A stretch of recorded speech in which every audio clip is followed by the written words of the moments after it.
Hey internets, it's Jake and this is Mini Terrain Domain, and welcome to the 101 Nights of Wonder, Subari, the Princess and Her Three Mirrors, Part 1.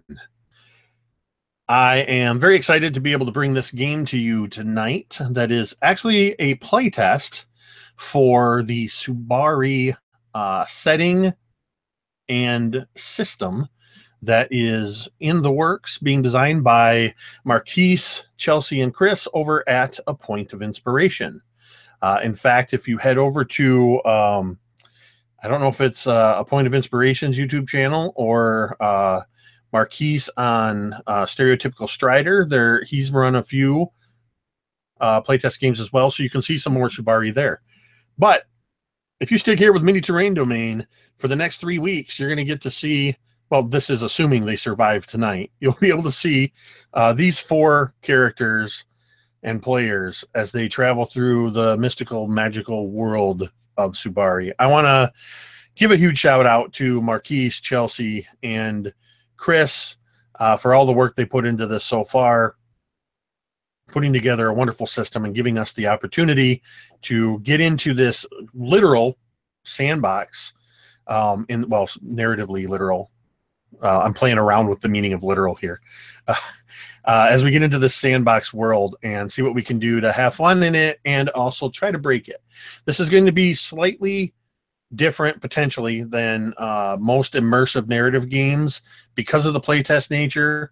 We may break immersion a few times as we try to look up certain rules and things like that. So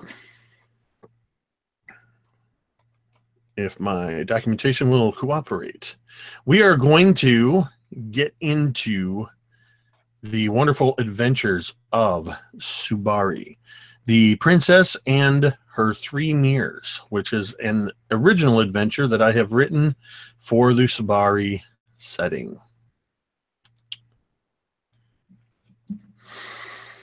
The myth of Subari. 300 years ago, a slave boy found a lamp made out of pearl and gold while mining for salt. He took it home with him and hid it from his masters and family. In the middle of the night, he snuck out and admired the lamp, rubbing it absent-mindedly with his hands. To his surprise, a mirage emerged, a genie. He told the boy that as thanks for freeing him, he would grant one wish. The boy was overjoyed, but knew not what he wanted. He talked to the mirage and shared his confusion. There were too many things he wanted to wish for. The boy had heard many tales of wondrous marvels, and he wanted to see them all. But as a slave, he knew he never could. The mirage understood the boy's heart then, and granted him his wish, the secrets of freedom. Knowing these secrets, let the boy lead many of his people in a great exodus across Subari. For 101 nights they wandered, discovering the many perils and wonders they'd once only dreamt of. And then, finally, the boy traveled across the sea to give thanks to the mirage that freed him. This is how mankind spread to all the islands of the world, and the tradition of the 101 Nights of Wonder began.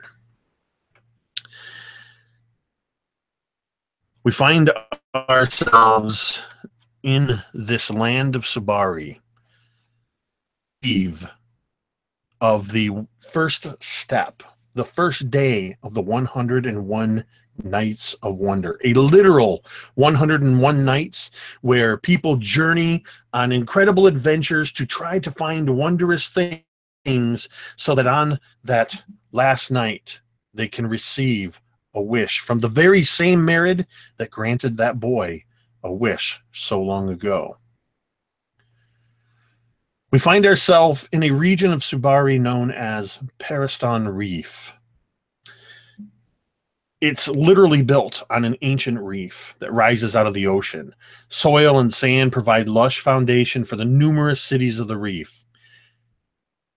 Magical bazaars and hookah-filled courts, hedonism, all underscore honor in a classist society full of intrigue and wonder. It is in Paristan Reef that there are many palaces. There are many celebrations in honor of the 101 Nights of Wonder. But perhaps most legendary amongst them is the Pit of Heroes, where the lowliest of slaves can be chosen as adventurers with the princess as their patron. There are many sultans and many princesses throughout Subari, and especially here in Paristan Reef. This princess has only ever been known as the princess. When people say the princess, you know exactly who they're talking about. And we find ourselves now in the dark, shadowy areas behind the heavy wooden doors that bar the entrance into the actual Pit of Heroes. Each slave turned warrior is kept in their own separate cell in a different location within the outer ring of the arena. Hot sunlight streams through cracks in the wood and through cracks in the floor above the ceiling for these cells. Dust of all the hundreds and thousands of people moving above kicks and filters down through the sunlight, illuminating the faces of these would-be heroes, of these would-be adventurers. And as we follow the dust motes down a particular area of sun and dust, we see Jeff's character. Jeff, tell us who you are and how it is that you find yourself a slave warrior in the Pit of Heroes.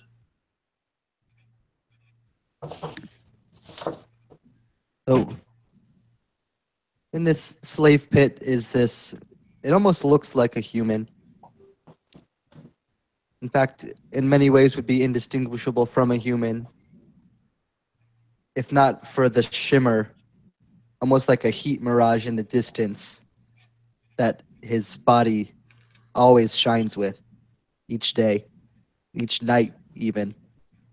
This constant wave of almost existence and non-existence fluctuating at any given moment. And for his limbs, which are unnaturally long, his arms and legs, which stretch strangely compared to that of a normal human. He is a Jan, which is a mirage being. He is born of the dreams of those who've created him. And he was actually born for this moment. His dream that he was born of was to rise out from a slave to become the hero of the pit of heroes, and to go on to achieve a wish in honor of the patron that wished him into being.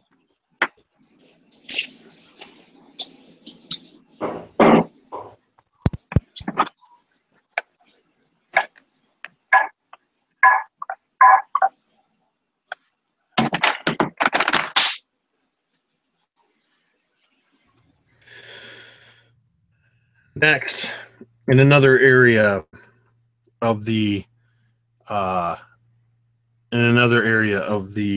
back of this Pit of Heroes, we find ourselves looking upon Sean's character. Sean, who are you and why are you here?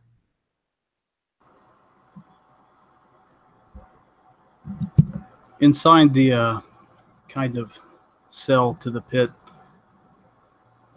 hunched over in a corner, there's a broken, battered shell of what once was a lugal of the basin of Yoam. He occasionally uses his broken, tattered wings to shield some of the dust that falls from the cracks. He is here because he dared to question why. He dared to question his supposed descendants from gods. And as a result, he was imprisoned and enslaved, and now he waits, and he cares not what happens to him.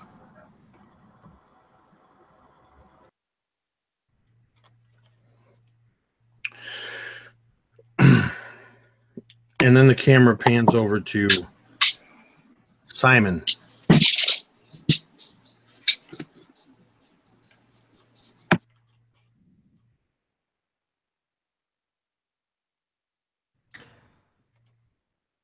Yes, this is sand. Sand, so much sand. Everywhere sand.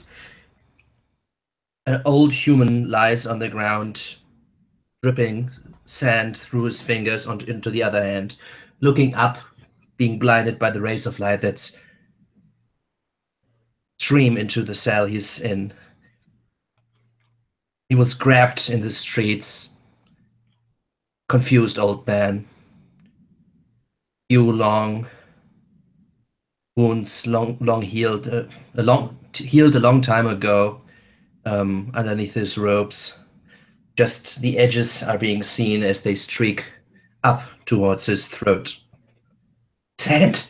So much sand!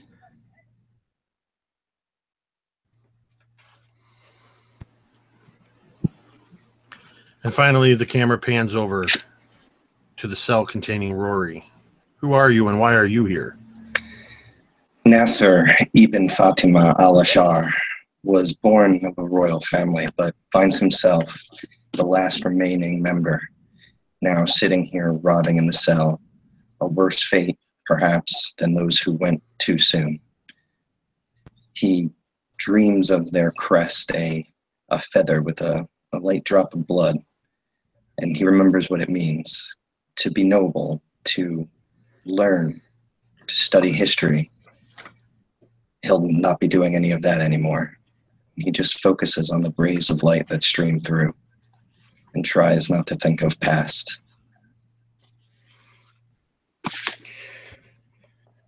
And each of you, as you are in your cells awaiting the inevitable, you can hear from cells nearby on the other side of wattle and daub, wood reinforced walls, sandstone, patchwork of stuff. You can hear other mutterings. Each of you knows that you are not alone, for this is called the Pit of Heroes, not the Pit of the Hero. You know only that the Pit of Heroes also holds the name the Pit of Death, for it is a dangerous place, but it has to be if it's to test the mettle of would-be adventurers. And before long, you hear the sound of trumpets,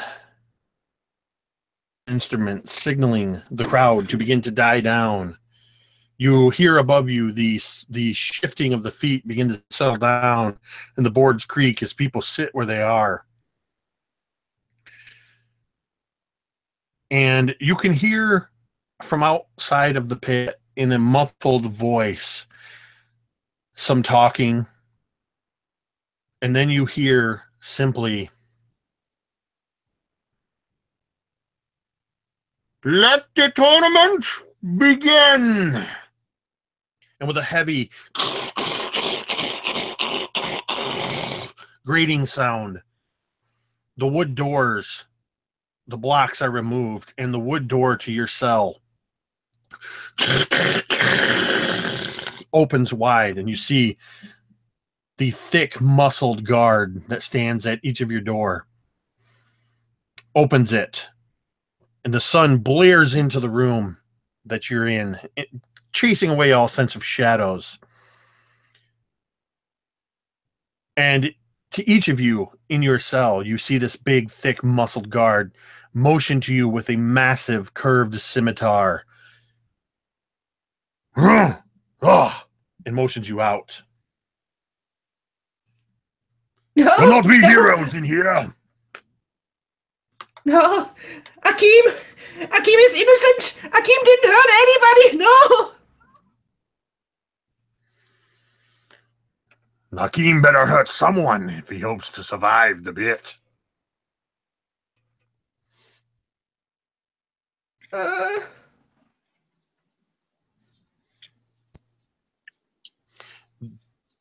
Does everybody move out into the sunlight? Nasser would slowly and without care just pick up as if he was going to work in the morning and grab his gear and walk straight out.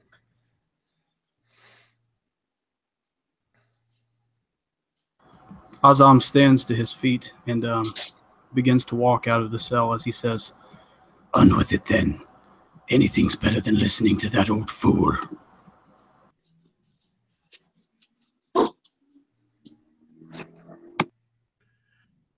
And Jabir walks out of his cell.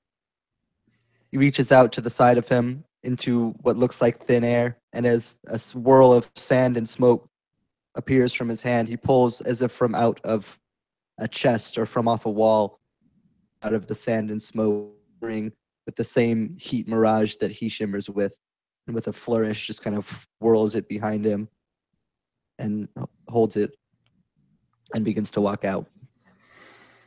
And as each of you emerges out into this large ring that is nothing but sand, it's hard-packed sand, built up along the edges in some areas, blown or pushed there. You can see several dark stains in the sand, darker reddish and brownish stains. No doubt the now sun-dried blood of previously fallen foes. You can hear the crowd. Just a deafening roar as you emerge. And as you pull the scimitar out of this mirage, you hear some cheers and more jeers. And you also notice that each of you, as you come out, sees 7 other people. Besides the 4 of you, there are 4 other people that have come from different points. About 20 feet up these walls, where behind which you were in your cells, you can see the actual stands that rise upward in an arena. And to the north, you can see a particular area that's covered by brightly lit. All over the arena, there's places that are covered by bright tent-like structures, shielding nobles and royalty. But to the north, high in the stands, is one pavilion that's larger and more grand in the deepest, richest blues and golds. That is no doubt the seat of the princess. Behind you, you hear as the doors have now been shut. The guards have shut themselves behind the cell doors,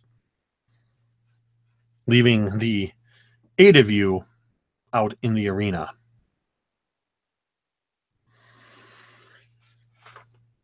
And as everybody just kind of stands there for a moment, just kind of looking around, for a few heartbeats, there's nothing but the intense heat beating down from the sun. You can smell the salt on the air from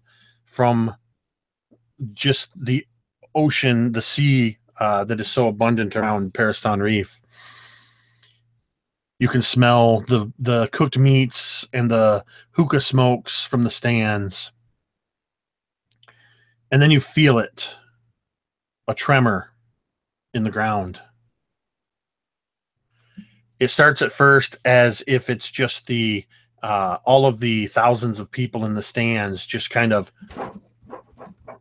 stomping their feet, and you notice that people are pounding their fists together like this. 2 fists, and they pound them together, and it makes a dull thudding sound. But that's not the source of the vibration, because you can feel it shift under your feet, and you can even see the sand begin to shift. And then, seemingly without warning, there emerges from the center of the arena, a tremendous explosion of sand outward, spraying in all directions for about 15 or 20 feet, the wind carrying some of it towards you. And you see this massive, large creature clawing its way up out of the sand and dust. You see massive forked insectoid feet, first 2, then 4, then 6, then 8. And then you see what appears to be an armored figure riding astride this monstrosity, golden armor gleaming, massive, long, wicked blade in one arm. And as you see the large, curling, spike-tipped tail arc over its shoulder, you realize that it's not a rider on some kind of creature. This creature appears to be a large scorpion body with some type of humanoid torso, arms, and head emerging from it, armored in both metallic and chitinous armor. It swings its massive sword in an arc, whistling through the air. In its other hand, you hear the metallic clinking, and then you hear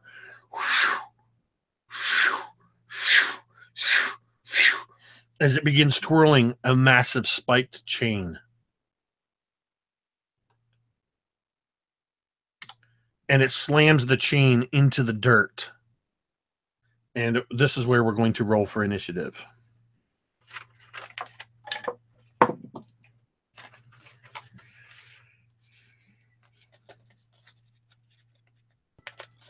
That's 17 total for me.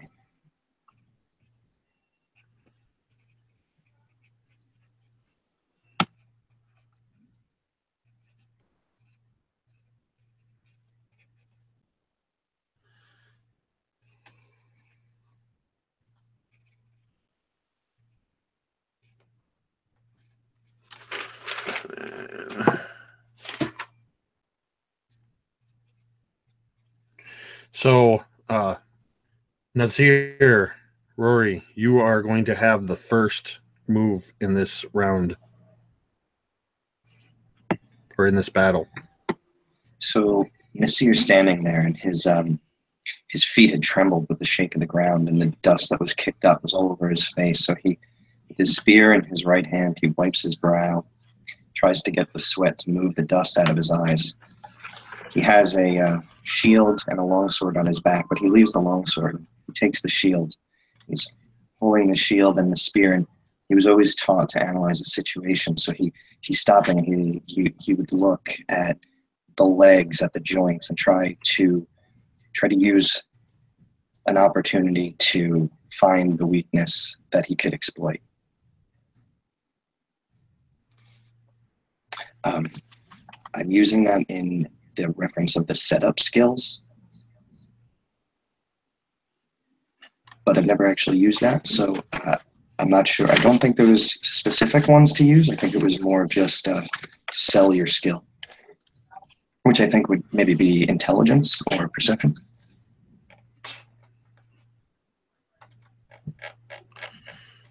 Which feature is that? It's in 01B skill challenges. Oh, I'm sorry. You know what? I apologize. I think that's only for skill challenges, which is not what we're in right now. This is a combat. I'm sorry then. So I still think he wouldn't rush right in. He would still take that moment to look and see if he can discern any weaknesses. Oh, you're just going to kind of see what you can figure out. Yeah. I'm going to have you roll me as you just kind of observe and take a stance. I'm going to have you roll an insight. Insight check, okay. All right, so I only have +1 mod to that, and I rolled a 6, so that's a 7 insight. You've never seen this creature. It seems to move with both the rapid jarring precision of an arachnid scorpion creature, but also has the control as if a rider is riding on a beast. It has the human-like movements, which makes it almost jarring to watch this thing move. So at this time, you cannot determine any particular weak points or even try to get a sense of what it's going to do.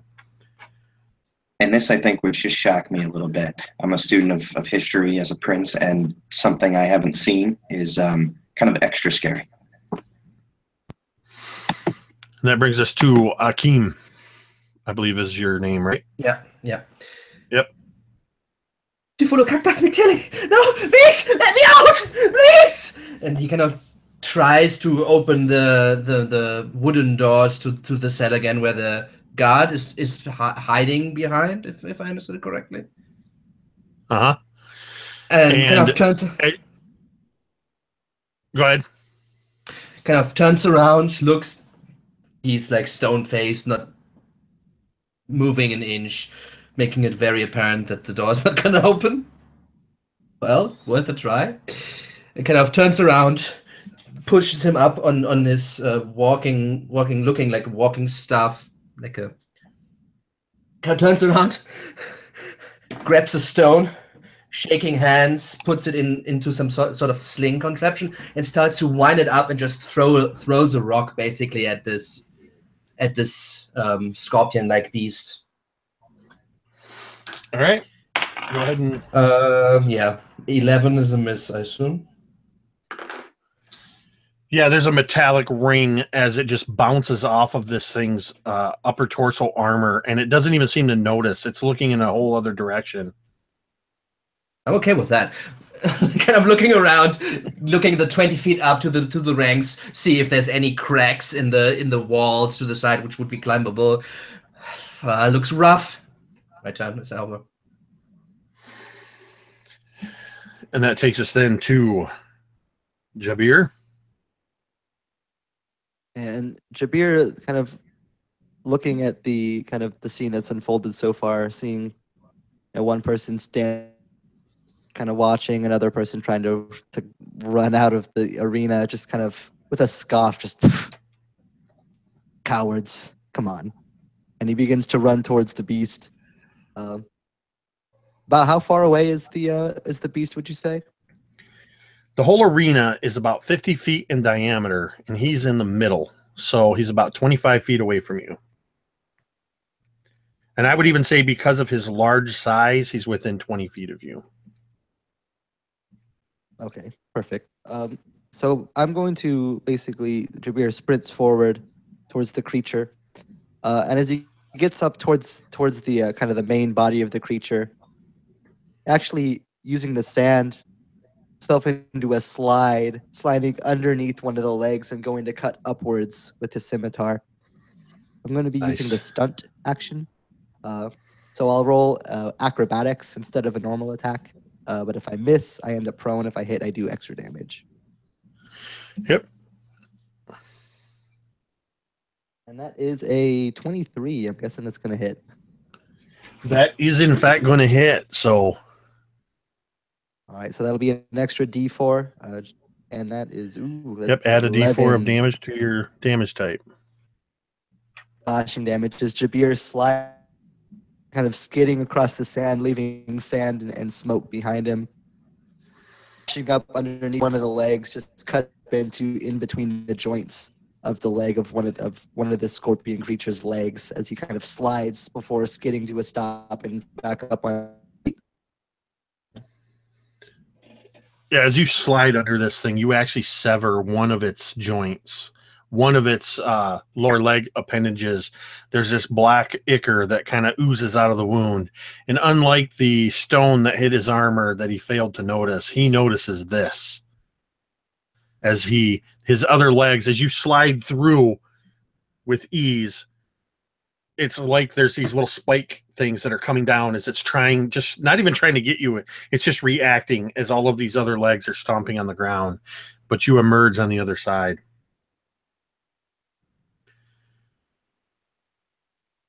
And that's going to be, so as you come up on the other side, these other 4 fighters that are in the pit, there's 2 of them are women. One of them is an older woman. And she's not even moving. She is standing against the door in much the same way Akeem was, but she hasn't budged. She's not resolute. She's terrified back against the door, her hands clawing at the wood. The other woman draws a bow and takes a shot at this thing, and the arrow just clinks off of its arm like Akeem's armor, like Akeem's stone. Another fighter comes running in, and he seems to be wearing no armor. He's just bare-chested, wearing little more than breeches as he comes running in, and he leaps high into the air and attempts to kick at this thing. And as it's flailing around from Jabir's attack, this one of its legs, 4 legs, actually kind of knocks this thing right out of the air, this guy right out of the air, as he fails to do any kind of damage to him. And the last guy is definitely a warrior. Heavy leathered armors, wrapped in cloth, carrying a very large falchion, as he comes running in and just thrusts at this thing and drives his weapon home. And you see as the blade pierces in between pieces of its armor, and this other person manages to do some damage to this creature. And that takes us then to Sean. Azam? Yep, Azam. Okay, so Azam takes his scimitar in his hands, and for a moment he contemplates just holding it up to himself and just driving it through. But in that instant, he decides that he feels something much worse than his pity, much more powerful than his pity and his sorrows. He feels hatred. Hatred for those that bound and shackled him and left him broken. Hatred for those who humiliated him. So he instead takes the scimitar in his hand and he inspects it. And I'm going to be doing the mathematic minor pattern, the riddle of steel, the mathematic property to that one. Can I just do that? So you have to make a pattern handling check. Yeah. Yeah, if the check is successful, is that okay? Yeah, just describe how are you doing the mathematics? So I would imagine Azam is because the text, it says there are equations that dictate the strength of steel. Oh, do I need a component? I don't have access to components, do I? You would have your component pouch. Okay, so as the chaos was erupting, Azam was scribbling a mathematic equation, and he takes the sword in his hand, and he wants to feel the very allotropic pattern that exists in the carbon in this steel, and improve his effectiveness with the weapon.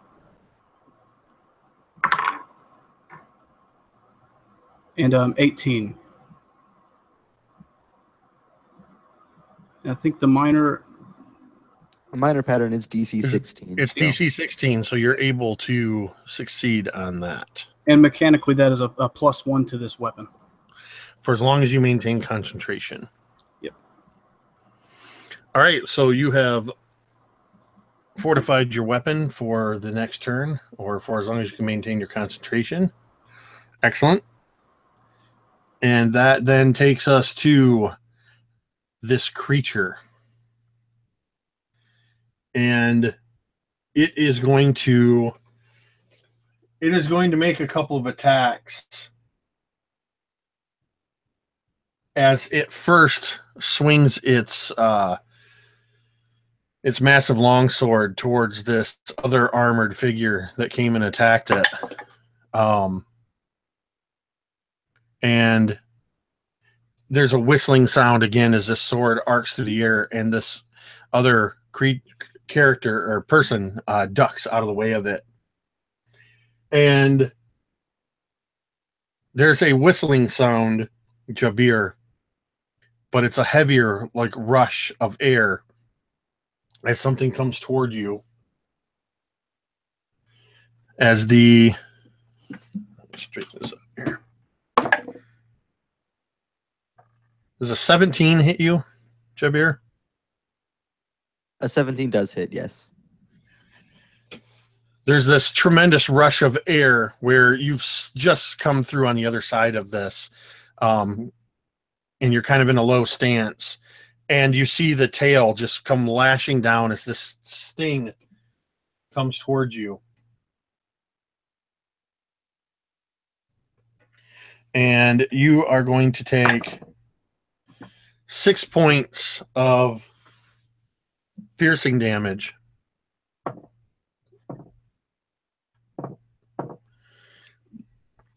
And only 6 more points of poison damage. And you need to make a Constitution saving throw.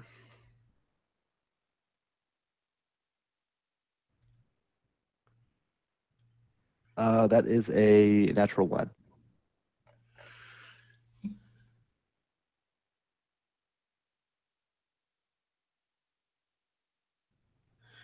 You find yourself, as you are poisoned, you find yourself unable to move. As the poison from this sting seeps into your bloodstream, you've become paralyzed.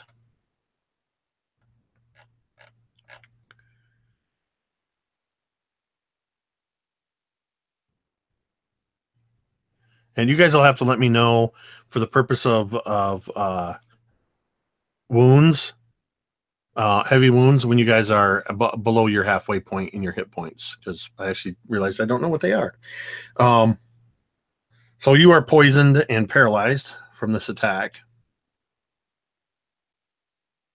It does not move as it raises its sting back up, and it takes us back to Nasir. So Nasir, seeing this thing just wreak havoc across the Colosseum here, he knows things are... There's no time to analyze anymore. He takes his spear and he throws it as hard as he can towards the body of the beast, and almost with the same motion reaches back and grabs his longsword and pulls it out.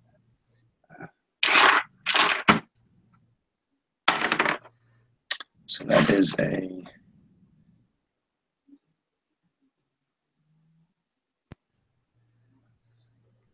it's a 23. That's a hit.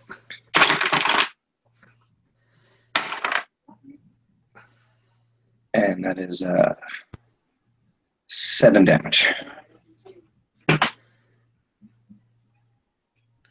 So your spear hurls through the air, and the sound of you drawing your longsword, the shing, seems to almost match and echo as the spear first seems to clang off the armor, but finds purchase between a couple plates and embeds itself in the side of the humanoid torso of this creature. I would, just to use my motion, I would move, I guess it would be a little bit to the side. Well, actually, where would Jabir be in relation to me? You guys basically came out at opposite points of each other, so he's pretty much on the ground right near this thing. Okay, so I would just move in that direction, but at a slow pace. I think I would probably only cover 10 feet in my turn. Okay. Akeem. Looking around, grabbing a little bit of sand, and starting to run at this scorpion creatures, trying to throw the sand into the eyes of this beast, and grabbing Who was it stunned or paralyzed or something? Javier. Javier is Yeah, paralyzed. grabbing Javier and pushing onto the ground and trying to push him away while using the sand as a not deception, as a feint, basically making him disoriented for a second to get him out of the harm's way, basically. Go ahead and roll an attack using dexterity. No. No.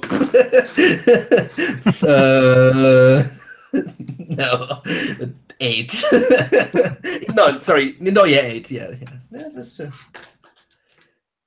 It's almost like the wind just completely stopped as you threw this sand, and it just kind of leaves your hand, and instead of going up into this thing's face, it just kind of goes damn and just sweaty drops. palms. Like it's just clumped together. like sweat clumps of dirt, and your ruse failed. All right, was that an action? You tell me.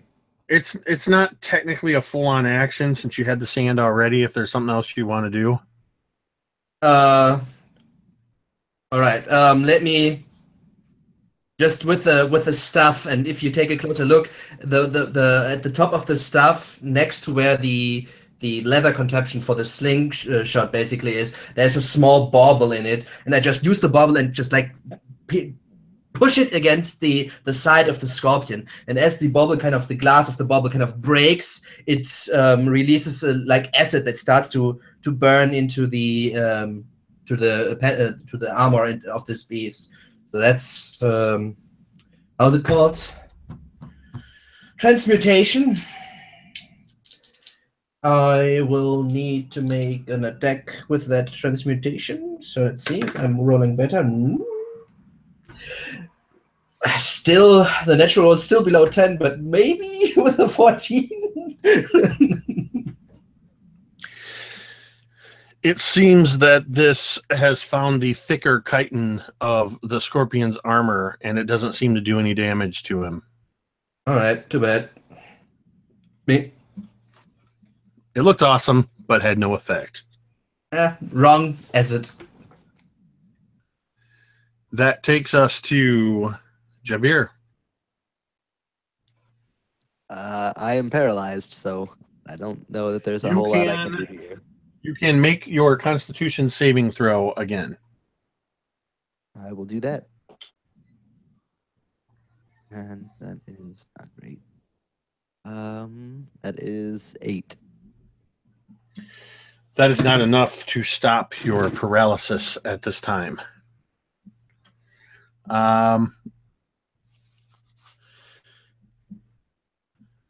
The other fighters begin moving around. They seem to be doing a lot of fancy footwork and swinging of swords without actually doing any kind of connecting. Their attacks are very ineffective. And that is going to take us to Azam.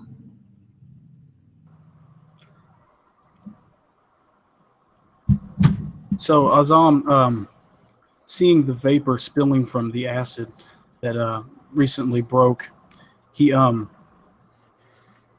for this I don't. Okay. I'm going to be using the flash poisoned air against the scorpion. That means he needs to take a Constitution saving throw against a save of DC save of 15. Is there a pattern roll for flashes? I don't remember. Nope, there's no roll for flashes, and it doesn't consume anything. No medium. And you were doing This poisoned is air. Yep. And if he fails, he takes 1d8.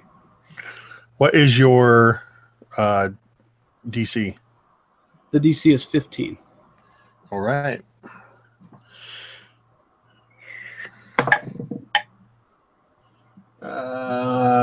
That's Constitution. That is going to be a fail at 12. Awesome. And we have 6 damage.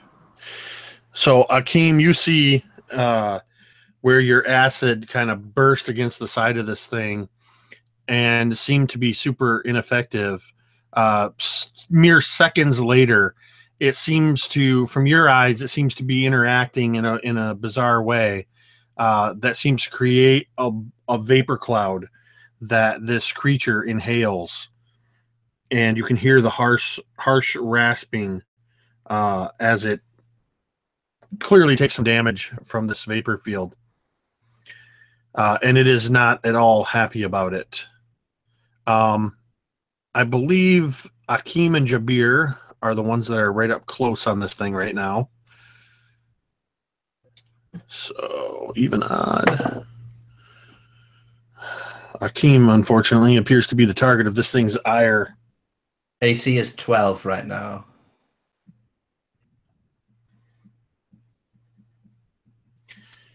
There's a whistling through the air. This spiked chain lashes out towards you like a whip and grabs a hold of you. It deals 4 points of piercing damage to you, and it wraps around you, grappling you.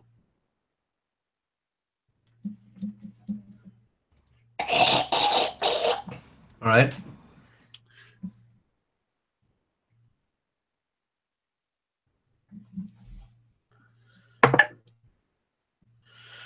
Jabir, there is another heavy thump, but it seems to have misjudged your position as this poisoned tail slams next to your paralyzed body. You can actually see as it kicks up sand in your face, missing you by inches. And that's going to take us back to the top with Nasir.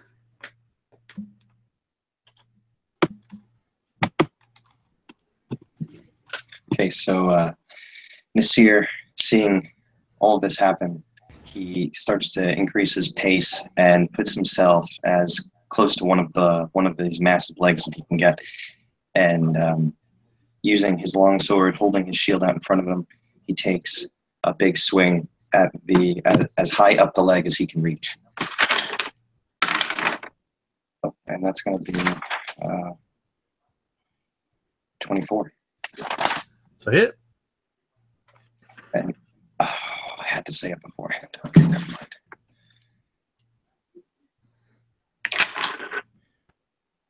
Okay, so I forgot to do it last time, but I'll just let you know now. I have the Savage Attacker feat, so I can roll my damage twice each turn and take the higher. Okay. So that's an 11 damage. You hack high into this leg where it connects to the main body, and you don't break it completely loose, but it's dangling as you cut into this leg. Black ichor's blood flowing freely now. And I would just, with all this ichor coming out, I would try to use my shield to keep it out of my face and just sort of move in any direction that gets me closer to another leg and farther away from that one. All right.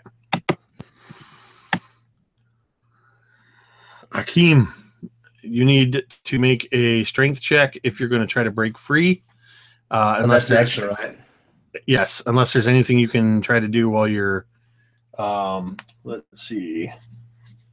I don't have anything like Misty Step or so. Yeah, you're restrained. You're technically restrained, so you can either stay restrained or try to break free. I'm restrained, huh? But I have sucky AC anyways. So Akeem is panicking, like, no!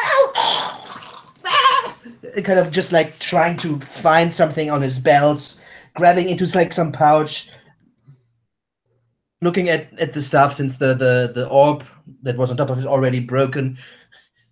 It just throws a few of these marbles into the direction of the humanoid part of the scorpion. I made a mistake. Actually, I shouldn't run. I don't need to roll attacks. You actually need to make saves against what I do. Okay. So I guess, and I can actually decide if I want to, if I understood it correctly, if I want to target Dex or Constitution. I guess I'm gonna start out with Dex because this is big and hopefully not as quick. DC is 16, and I would like to blind this thing and do a little bit of damage. It fails its save. All right, so it is blinded. Now this is like actually written a little bit misunderstood, could be misunderstood. So it's written as the base length of the condition is 1 minute, and I can change that. But it never says you can make another save against the effect at the end of your round. So this is like, I guess, up to you. Rules as written, it would be just for 1 minute, but that seems really strong. Well, for now, let's go rules as written.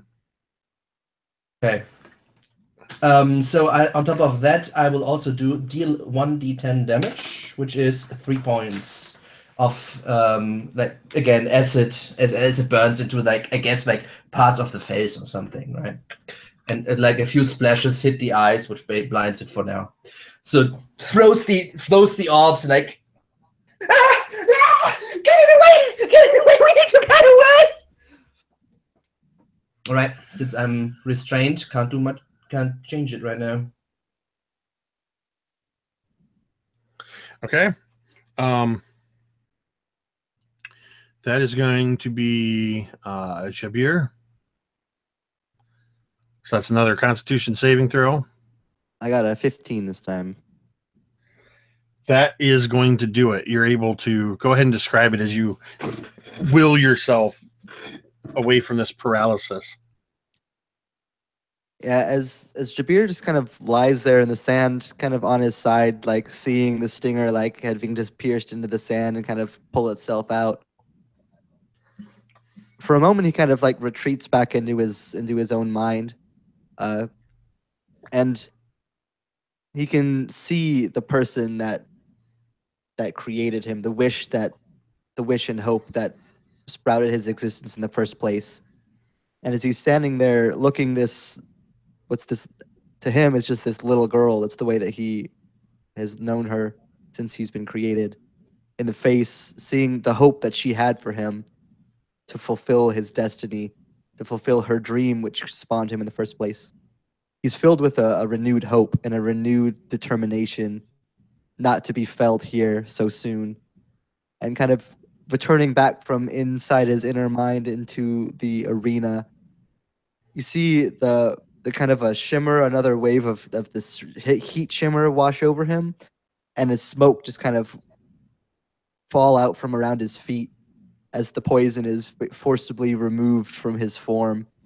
And as it kind of wafts around his feet, he slams a hand down into the sand, pushing himself back up to his feet. Excellent. While this is happening, there's again a swirl as these other fighters they put on a good show, but they are extremely outmatched against this.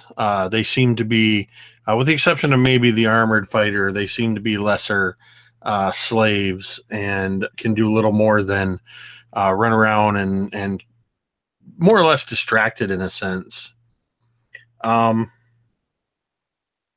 That brings us to Assam. Azam is not intimidated. He, as this chaos is unfolding, he's sitting there calmly, collectively sketching complicated mathematic patterns. And as the creature is hit, Azam is going to divine the pattern push and pull with the mathematics medium. And the creature must make a strength saving throw.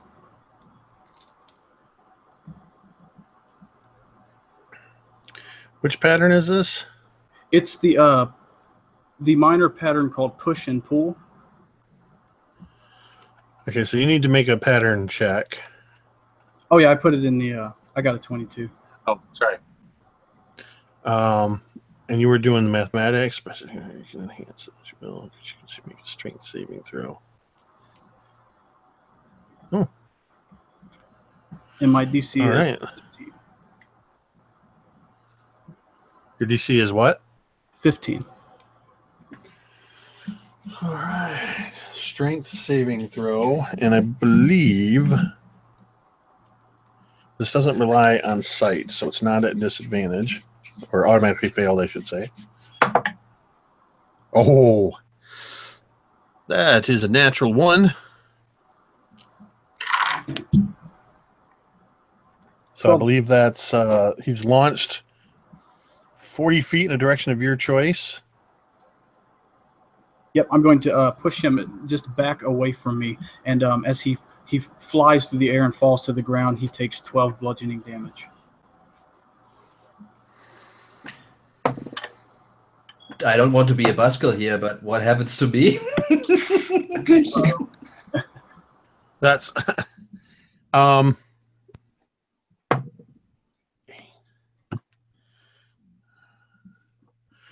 the bare-backed, bare-chested rather, kind of slave fighter that was fighting him.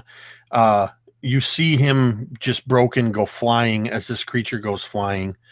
And this large fighter that was in close proximity also goes flying as they both get hit by the bulk of this creature. I'm checking the length of this chain. I mean, he can't fly farther than 25 feet because of the edge of the arena, right? Right. But that means you are going to go flying through the air. Actually, I'm going to make a dex check and see if he holds onto the chain. That'll That's determine. Good. Oh, how about that? You get pulled about 5 feet, Akeem, and you feel the tension release on this chain as he releases it. With the 7, he failed the dex check to hold on to it. So, yeah, that could have gone one of two distinct ways for you. As it is knocked, is it knocked prone? Yes. So, yeah, he's kind of on his side up against the wall, this far wall. And you just kind of see him flailing around a little bit here as he struggles to get to his feet. But he does manage to get to his feet. But you can also see that he's kind of pawing at his eyes and still blinded by this acid. And at a disadvantage, he's wildly swinging his weapon, and he kind of landed over near where the female archer was, and she easily dodges out of the way of his swinging sword, taking us back up to Nasir. So Nasir was under there. He was blocking all this ichor, and suddenly up the downpour turned into more of a sprinkle as the corpse that was spraying this on him flew away from him. He is in the heat of battle at this point and just immediately takes off towards this scorpion creature now prone on the ground and tries to take the opportunity to attack in... He's confused. He doesn't exactly know where to attack. So actually he would just run as close as possible, thinking he should attack the head. And he'll... Attacks against him have advantage. Right. And actually I'm going to use one of my combat tactics here called aimed strike. Oh, wow. Okay, so the higher one is a nat 20. So that's nice. That's a 25. And so the aimed strike hit... no, so he has to make a dex save against 16. Because I'm using my favorite weapon.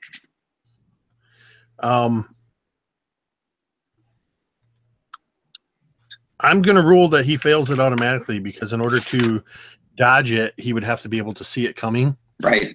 That relies on sight, and he automatically fails sight-based checks. Okay, so the feat is going to cause him to take a wound, a heavy wound of my choice, which I would say something like hurt arm, because I'm in that upper region, and that's one of the wounds that would apply there. So I'd use that. And before I roll, how do you do your crits? Double dice? Double dice, then add modifiers. Double dice, add modifiers. Okay. So that's 2, 8. Get to reroll 1. It's the same. So that is 16 damage.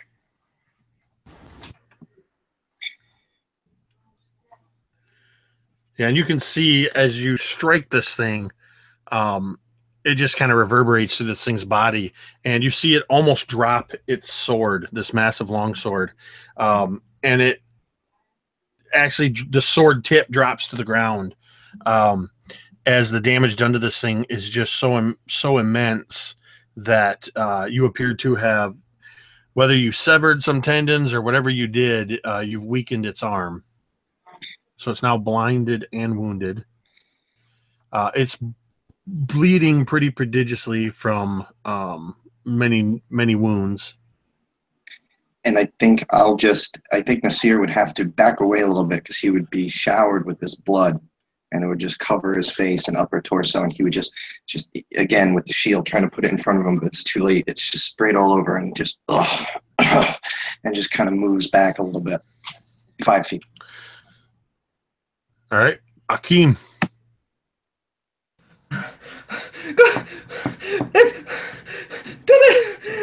And again, just grabbing another fairly big stone and using this the sling to swing at it, getting advantage. I think even on range attacks, right? Since it's blind. Yep. Okay, that's a nat 2 and a 16. So 16 is probably hit with a 20, right? Yep. All right, good. So this time, since it doesn't see it coming, I do 4 points.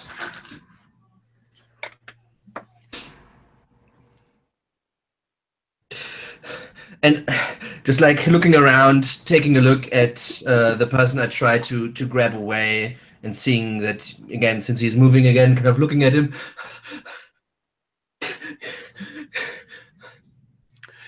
And then just like starting to run back to where I came from, away from this beast. Don't want to stand next to it. Wasn't such a fun experience. Jabir. So Jabir, kind of having wrestled himself back to his feet after a rocky start, just kind of nods with his renewed determination, and begins to sprint towards the creature, ready to attack. And it's going to be a 22, including advantage, and that's going to be 13 damage with my sneak attack factored in.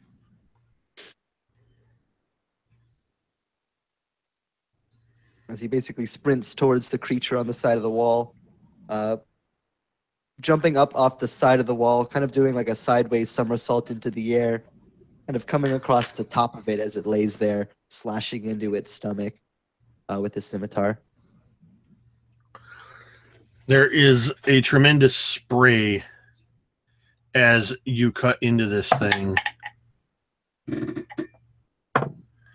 And wow. So as you cut into this, describe it as you hit it. It's already starting to flail a bit because it can't see. It's been greatly hurt, and it actually, with its arm, almost spasms, and it kind of hurls almost like it's just a tick or whatever. Just flings its longsword out away from it, and go ahead and describe what it looks like as this thing, this in its death throes, as you kill it. Absolutely. So Jabir, kind of jumping up off the side of the wall, doing like a somersault, just comes down onto the scorpion creature, basically that's more or less on its back at this point, because from it being knocked prone. And as he kind of comes down on top of the creature from above, having jumped off the wall, just lands on top of it and just thrusts the point of its scimitar just deep into its stomach, just driving it all the way down, basically to the hilt. And then as he kind of grasps the handle with both ends, with the sword upside down, and inside of it just rips up out of it, just slashing a huge just gash up its stomach on this kind of fleshy underside of the creature, as he kind of rips off, rolling off the side of the creature and sliding down into the sand. There's the sickening wet sound as the insides of this creature spill into the sand at your feet. You hear a clatter and a thud, followed by two smaller thuds off to the side where its massive longsword was hurled. And out of the corner of your eye, you can see where the archer was standing and the sword was flung. The archer was cut in two by this longsword. There's dead silence for 3 or 4 heartbeats. And then the stands surrounding you erupt in explosive applause and cheers. Flowers begin raining down from above into the arena where you all stand, covered in sweat, some in blood and ichor. And looking around, you can see the fallen and crushed bodies of the bare-chested man, the crumpled armored form of the warrior, the 2 severed pieces of the archer, and the old woman still clings to the door, but as one of the doors begins to open, her lifeless body falls to the ground, and you can see as the door opens, the guard from the other side pulls his scimitar, or his falchion, out from between the cracks where he had apparently executed her for her cowardice.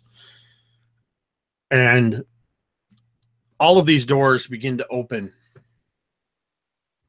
and the guards come out into the ring, and they surround you. And as the cheering continues, all of the guards in unison look up to this pavilion, this blue and gold pavilion up in the stands. And they seem to all see and agree with something at the same time as they nod. And then every one of them, every one of the guards drops to a knee and lays their falchion down with the point towards you.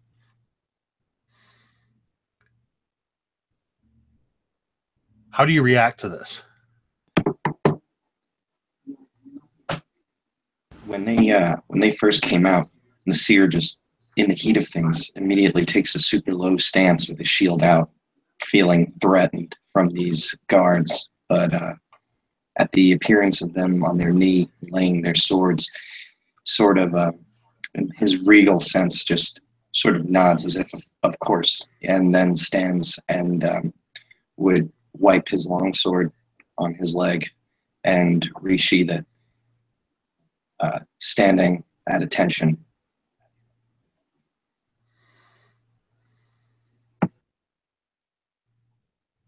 Jabir, ever since the crowd erupted,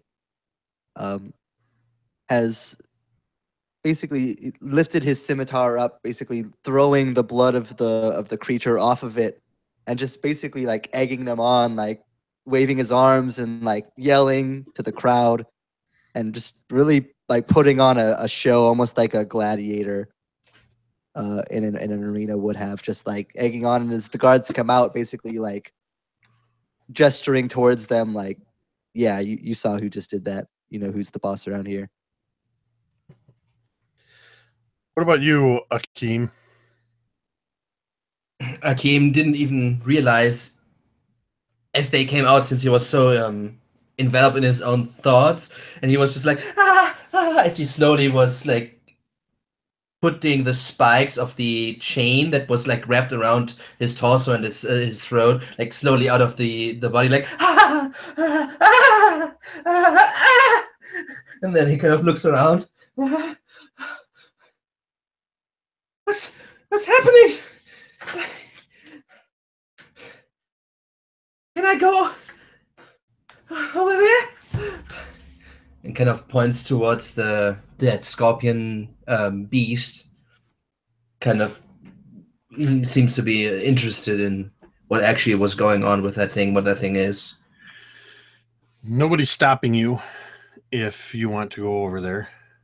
All right, with very unsure steps, slowly inching towards this beast, almost anticipating it starting to move again and go into another of these rampages.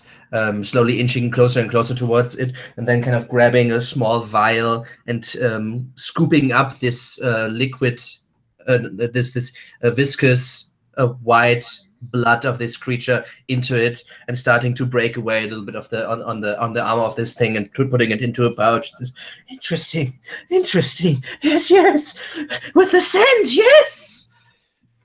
Nice. Assam. What is your reaction?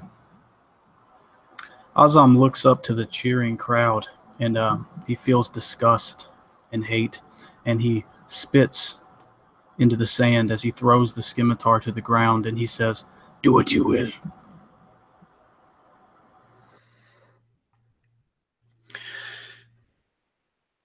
One set of doors that was in between, it's a slightly larger, but was in between another set of doors. So there were a total of 9 sets of doors. This one is barred from the other side and opens, and in rushes dozens of blue and gold clad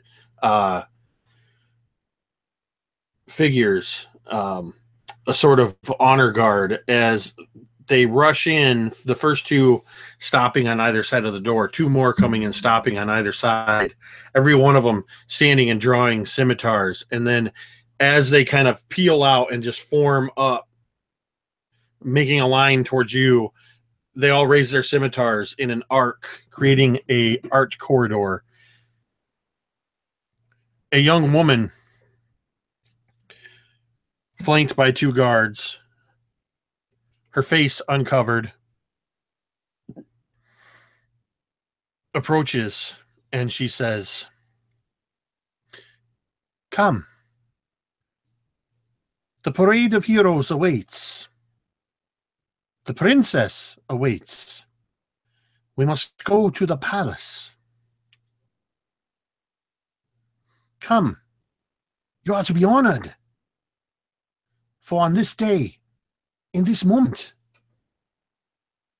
you are no longer slaves. You are heroes. Come."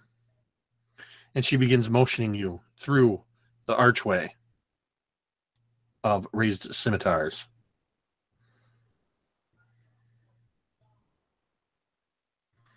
Does everyone follow? Azam begrudgingly follows behind.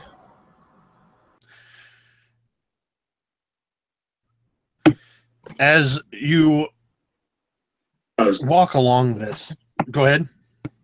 Sorry, I was just going to say that Nasir would follow hurriedly, but he would just pause to pull the spear that he had thrown from the torso of the scorpion if he can. Yes, absolutely. And as you begin walking through this corridor of guards with their raised spears, they begin to close in behind you, each of them traveling behind you through the none of them actually passing through the raised spears. They just kind of, as they get toward, then the next one peels off until you are followed by this long parade of guardians of honor guard. You emerge from an entrance to the arena that you have never seen before, having been brought in through the underground tunnels and the back ways. You are on polished or rather smooth sandstone walkways.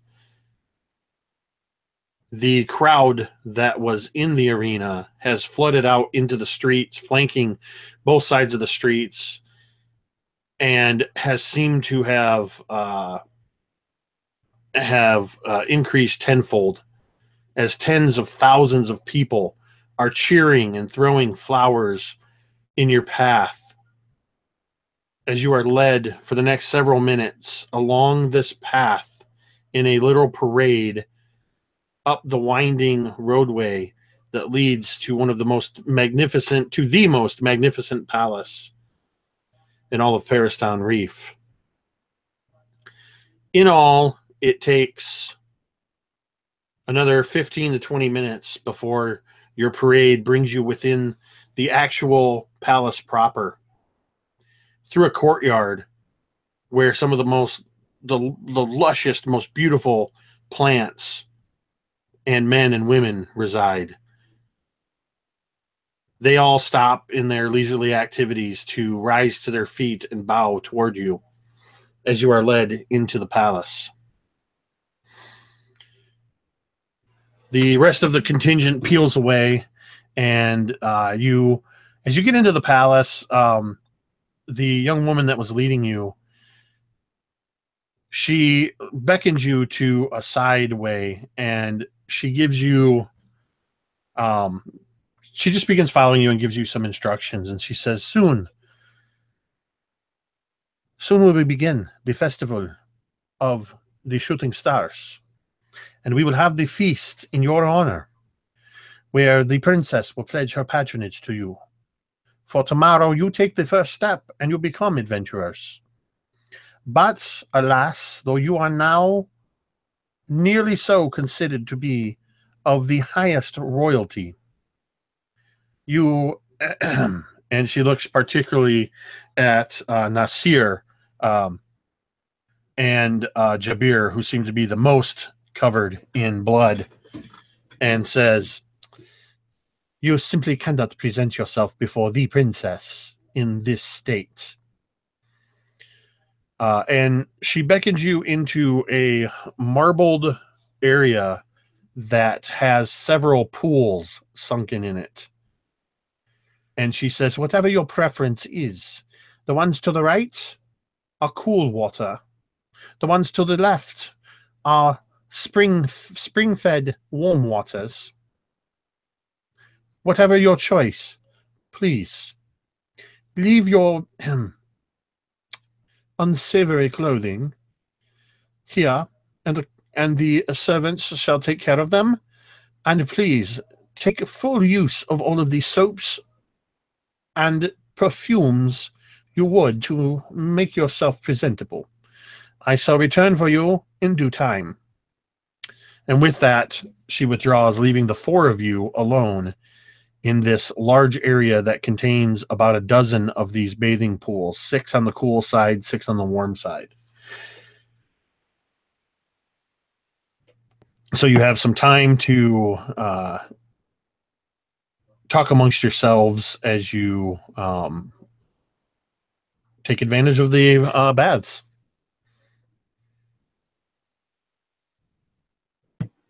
And Jabir, with a confident strut, just kind of stretch out his arms. Now this is what I'm talking about. This is what I'm here for. And he begins just to confidently strut over towards one of the warm pools, kind of shedding his blood-ridden, torn clothes that he had just fought in. Slides into one of the pools and just begins relaxing.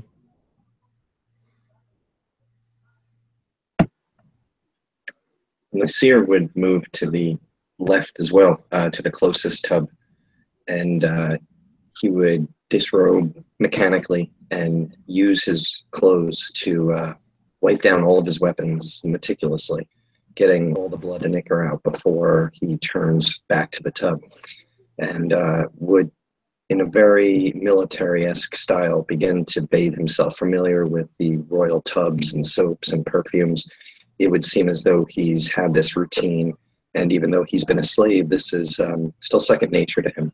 He wouldn't say much to the others, but he would look at Jabari, kind of thinking to himself that he's built like a hero, and he fights like a hero, and he's quite impressed at the way he handled himself in the arena. But it's not the way to speak to those that are not family. So he would just keep to himself unless spoken to.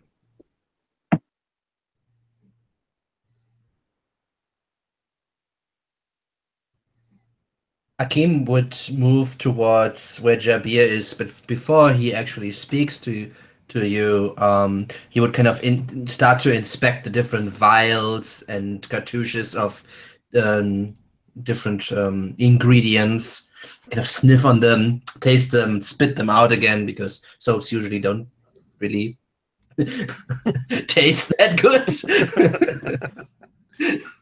He kind of looks at it and says, You know, we were coming here. What is it? This place. I've never seen such a grand building.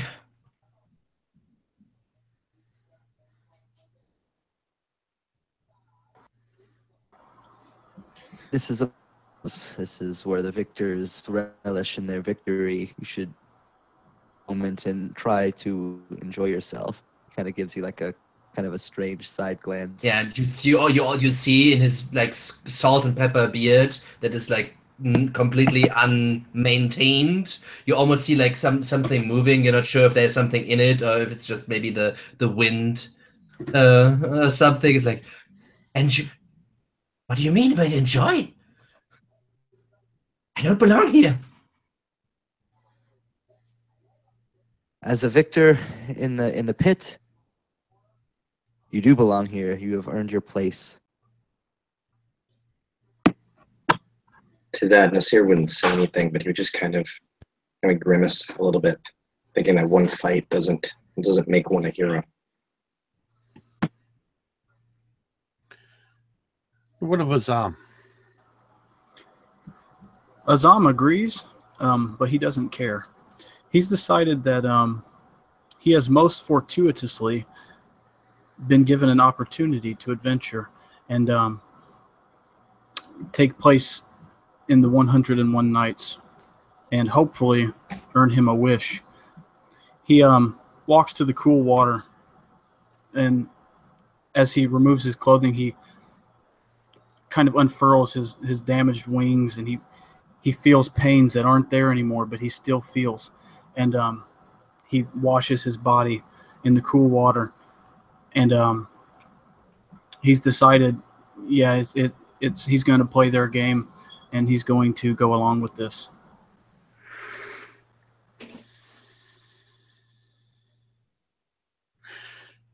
Mechanically speaking, you may all take the benefits of a short rest, which means you may spend any hit dice you want, and if you have any class features that give you additional short rest benefits. I'm not sure if there are any. You may expend those at your leisure. After about an hour or so's time, the young woman returns. I imagine somewhere along the line of luxuriating in these baths, you were all able to find some modicum of comfort, maybe relaxing just a little bit. Maybe Akeem seems slightly less on edge, maybe not. But during this period, somewhere along the lines, your filthy, blood-soaked, and sweaty and smelly clothes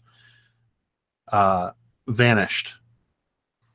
And in their place is clothing in the similar style to what you were wearing, but done in some of the most amazing silks and linens and adornments.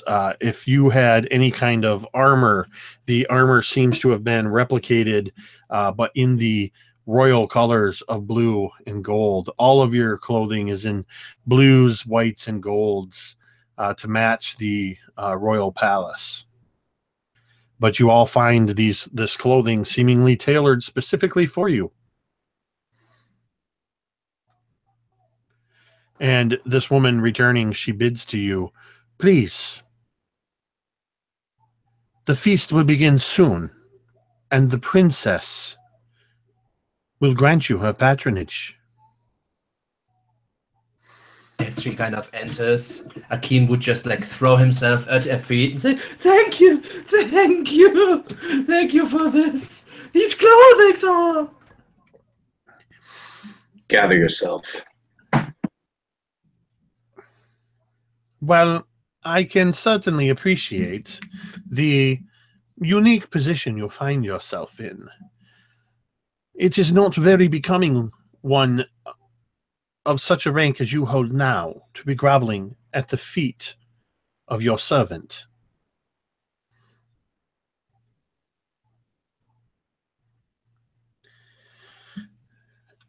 And she says, at your leisure, please, follow me.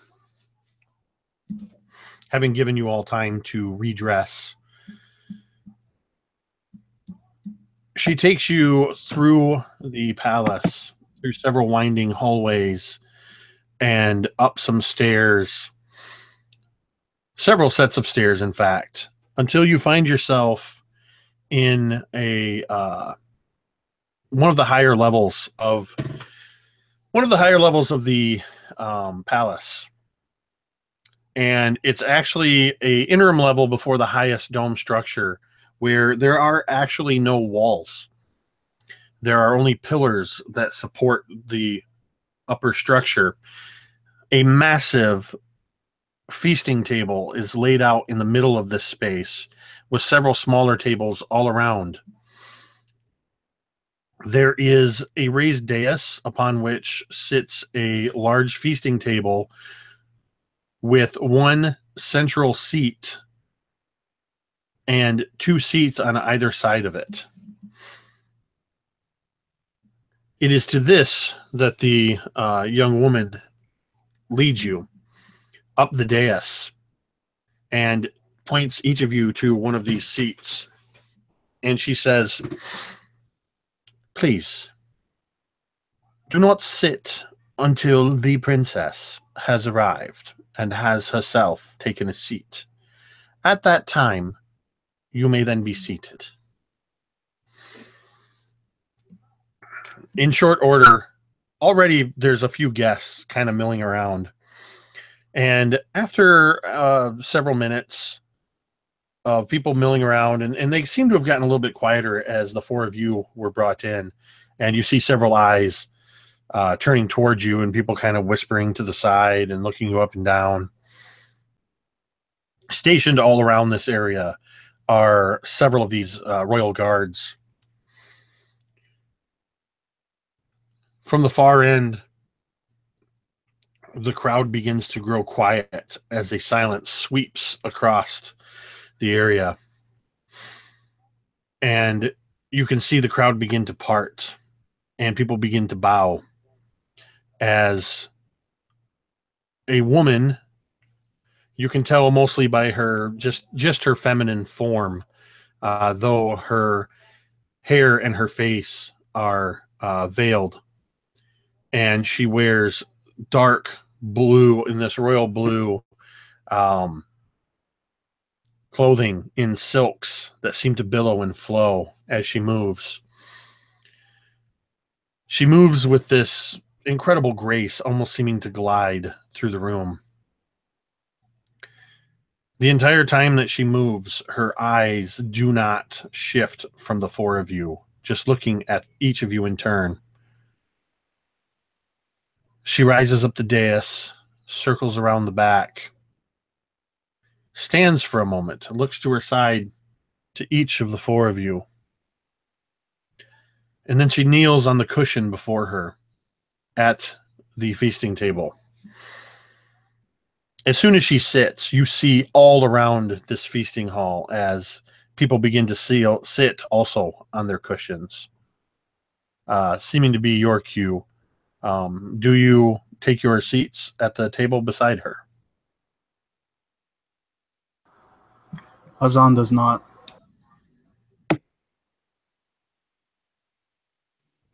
Nasir would immediately, as she did. With a quick glance around and far too scared to not sit down, Hakim sits down. Assam, you are now the only one standing in the hall.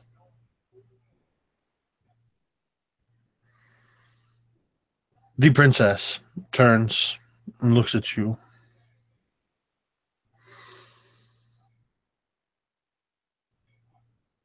Adventurer Assam,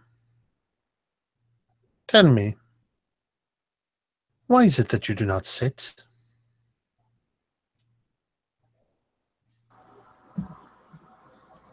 I do not sit because I do not honor you.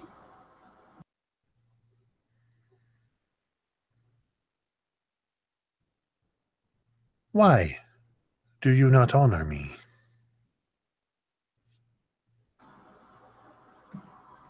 You would have me slaved and shackled.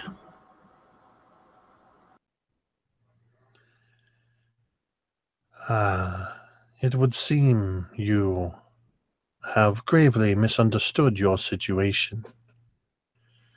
Do you not now reside in my palace, wearing my clothes, having bathed in my baths?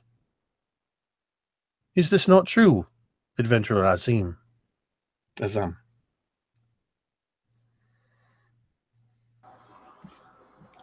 It is, but only because I am a target of your mercy.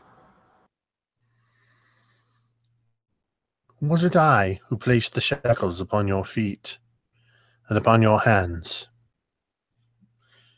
Was it I that committed whatever act it was that found you in shackles and imprisoned? No need to answer. It is obvious that it was not I.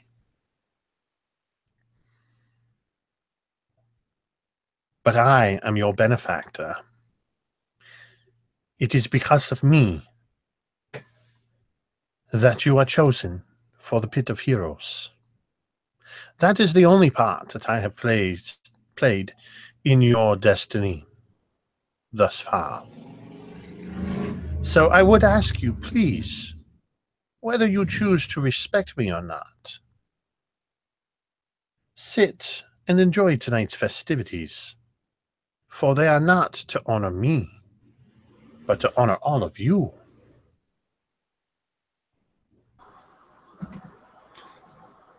Azam would stare off and kind of think to himself, "Oh shit, she's right."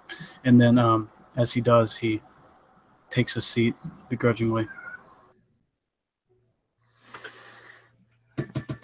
You can almost hear the subtle shift in air as a collective breath was let loose from the audience members at this feast, unsure of what was about to transpire.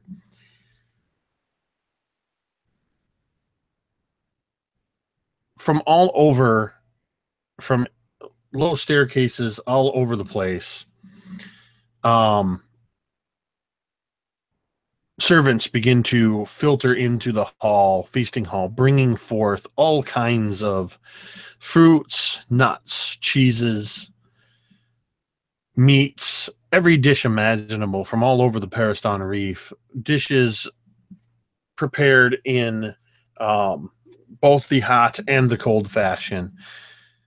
Whole pigs that have been roasted for an entire day. Just a grand, what you would expect at a grand feast. The smells wafting throughout the hall. And as food is placed first upon your table and before all of you, then at the rest of the tables, everybody begins digging in. And the princess simply looks to the side and she says, "Do not restrain yourselves on my account. Please. We shall begin shortly, but fill your bellies. You are going to need your energy." And she turns to Azam.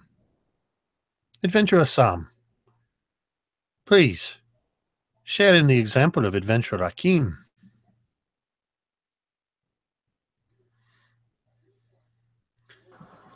Yeah, he has And no objection. oh, go ahead.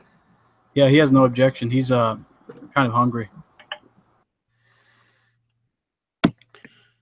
And Nasir would dig in, but with fine etiquette and proper manners. He perhaps is a bit out of practice, but would try to watch the princess and kind of relearn what he may have forgotten.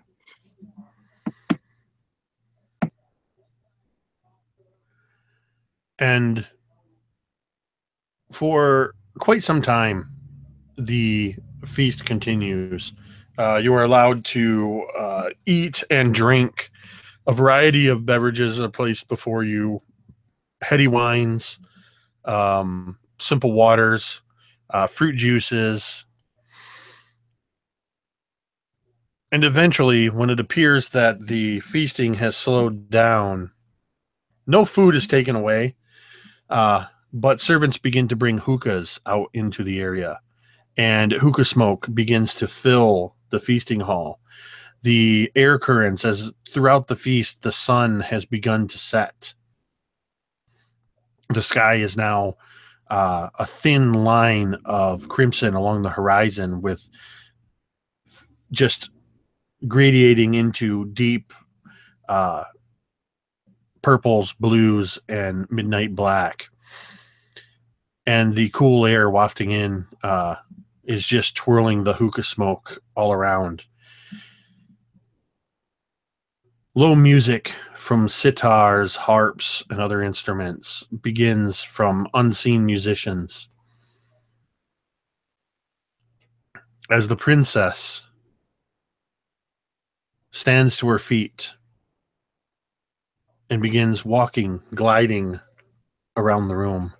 But no matter where she walks in this room, you can hear her voice as if she's standing right next to you.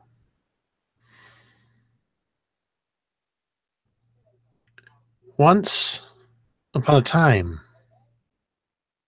many years ago, there was an adventurer like none I have ever seen before that came to the land of Subari, to Paristan Reef, from distant, faraway lands.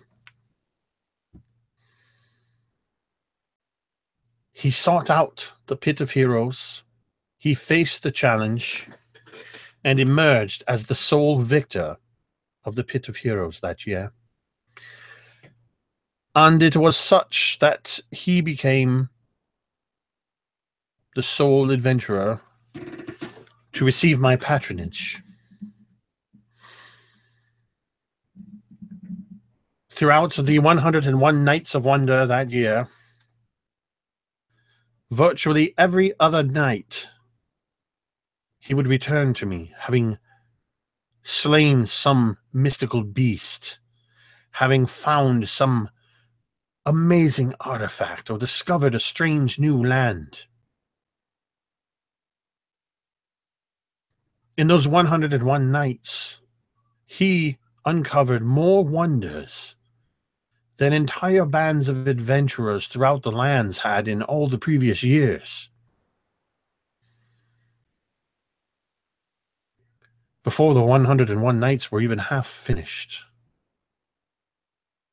I bid him to stay just a little longer between his adventures, for you see, I had begun to fall in love with him. So every third day, he would adventure out. He would return and bring to me some amazing thing that he had found. And then we would spend the remaining 2 days together, and the remaining 2 nights together, until he would set off again. I asked him why. Why is it that you put such fervor into this? Why are you uncovering so much when you've surely done enough to be granted a wish by the Mirid on the last night? And he said simply that he wished to secure all the wishes he could so that he may stay all his remaining days with me. My heart had never known such love, and I eagerly awaited his return on that 101st night. But he did not come. He did not return to me. He did not come to claim his wish. And I did not see him again.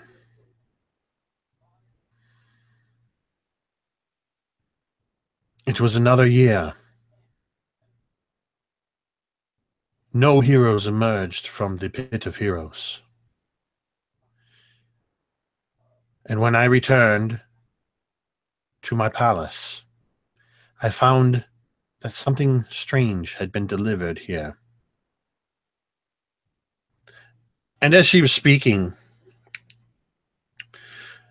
something shrouded and covered had been hauled into the room, kind of maneuvered to the center of the room, easily rising nearly 7 feet high. And it's up to this that she glides next to this thing, and she says, "It was this very item that next year that arrived."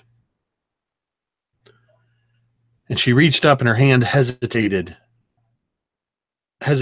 as she touches the cloth, and then she pulls it down, revealing a gleaming golden statue of a very handsome man with a look of terror upon his face.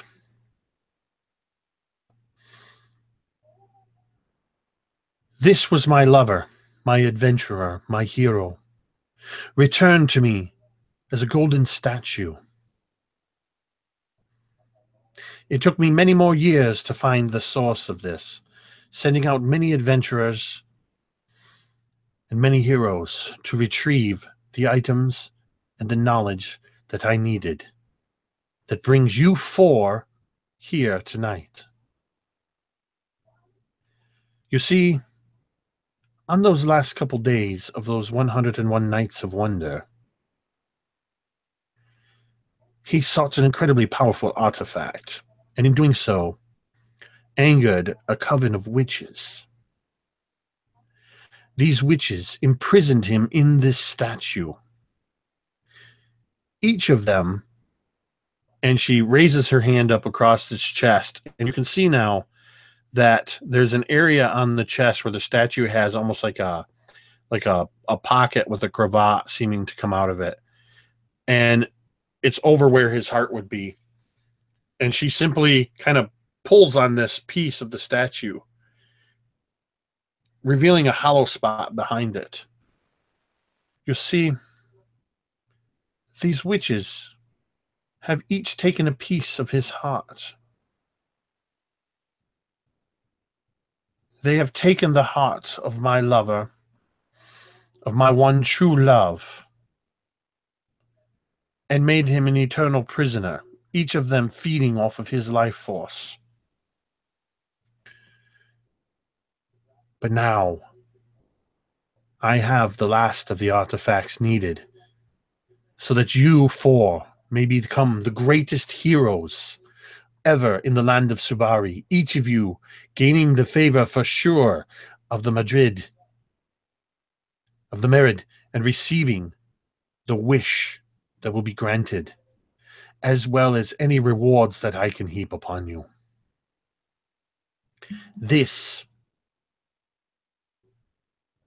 is the adventure you will embark upon on this 101 Nights of Wonder. You have proven yourself in the pit of heroes, and I know you have what it takes to bring back my love. She carefully replaces the golden piece over the heart, her hand lingering for a moment before she returns to her seat between the four of you. Does anyone speak to her?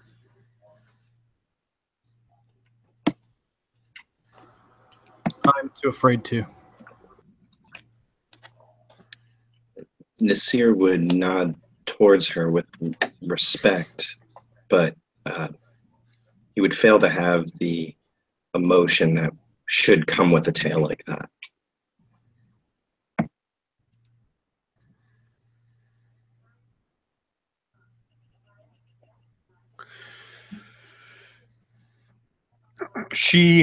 The princess, makes a motion,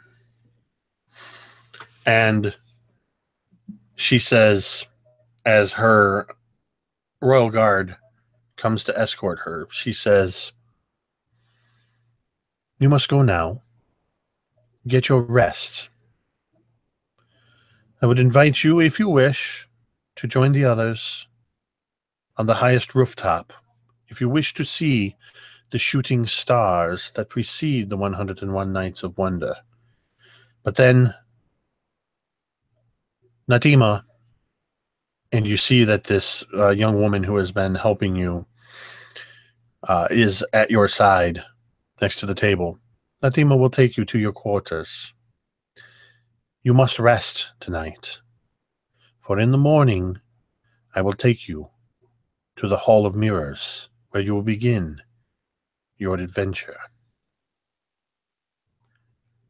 And we are going to take a quick 5-minute break because I don't know about you, but I gotta pee.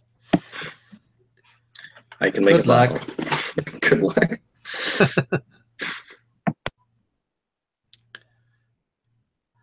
I just want to thank everybody who's watching.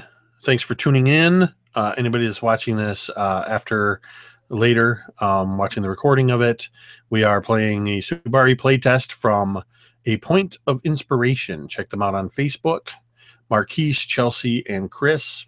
This is an incredible Arabian Nights, 1001 Arabian Nights themed adventure that we are kind of putting through its paces. With a mix of combat RP and role playing, and we're about to get into the next phase of it in just a few moments.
All right, I'm back. I want to thank everybody who's watching so far. I know a few people have tuned in. I see Chelsea was in at least at the very beginning to give us a little bit of hype. I see some Jeremy and some Drake and some Josh in the comments. Thanks, guys, for watching. I would like to also take this time to tell you about Something RPG-ish. If you don't already know, Something RPG-ish is the podcast for game masters and players to help increase your gaming knowledge. Myself and Drake are the hosts of that podcast, with episodes 1 through 11 currently available on Podbean and iTunes and other various podcast apps. You can find us on Facebook at facebook.com/somethingRPG-ish, and we're on Twitter as well. Head on over to the Facebook page, give us a like, and tell us what you'd like to hear us talk about next. We've got several episodes planned, and in fact, in the very near future, we will be talking to Marquise from A Point of Inspiration, and we will touch on some of the Subari stuff. It's not specifically about Subari, but we are going to be touching on it in a future episode.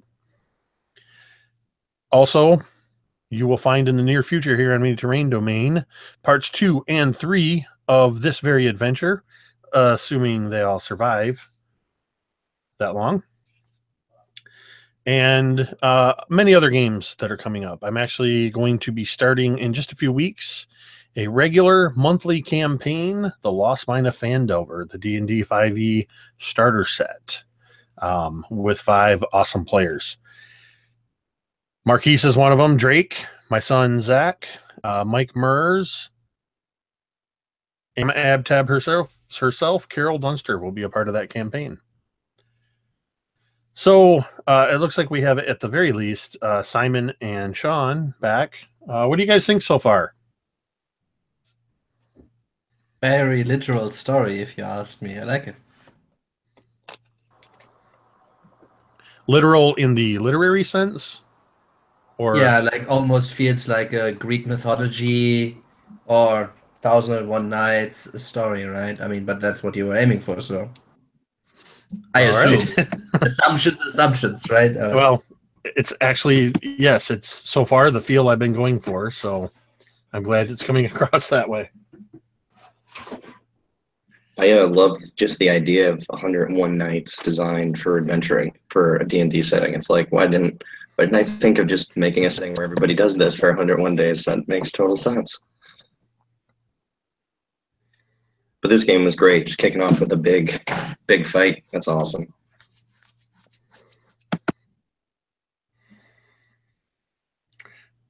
All right. Looks like we've got everybody back now. Is everybody ready to go?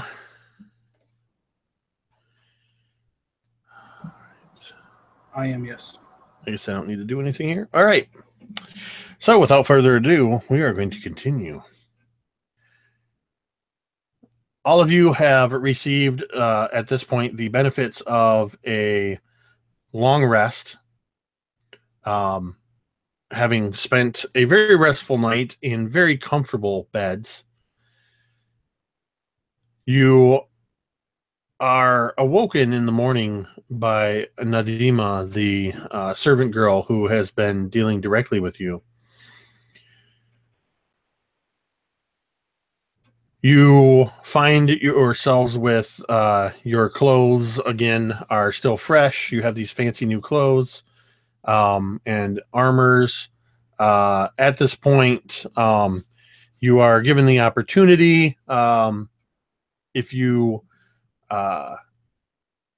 if you needed any additional gear, you can go ahead and add that basic mundane gear or things, packs, that kind of thing that would normally have come with your class. Basically, you are taken to a sort of supply area and armory. You'll basically find similar weapons to what you already have, and armors and all that. So anything that you would normally be qualified for, you are able to take at this time. And then you are led to a small atrium where Nadima says, "The princess will be with you shortly." And she excuses herself. So the next Go ahead.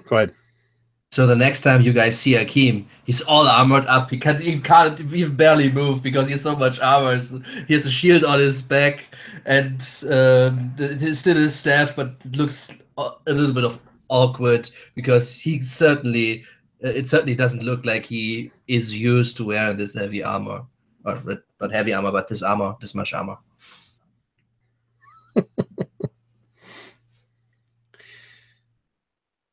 And not a few moments goes by, and the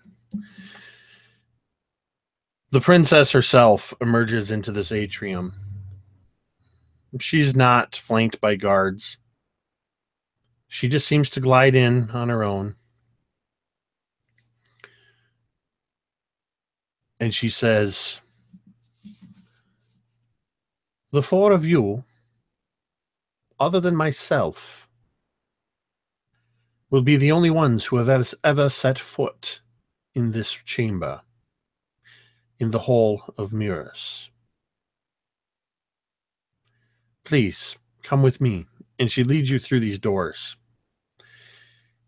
into a room that is essentially like it's not even a hall, it's just a large half circle.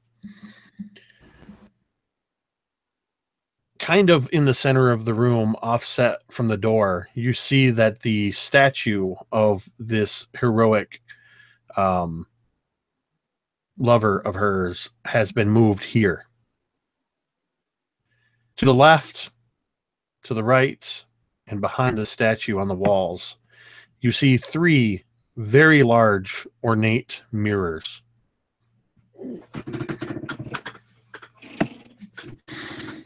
So Nasir at some point would just look at Azam with a look of don't do that stuff from last night. Like, just behave.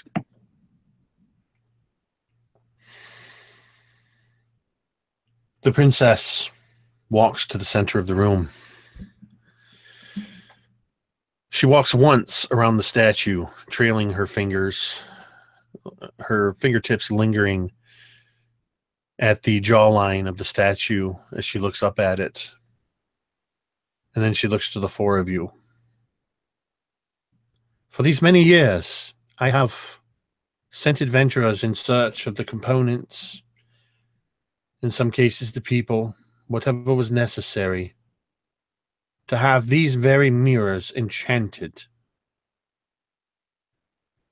the way they have been enchanted now.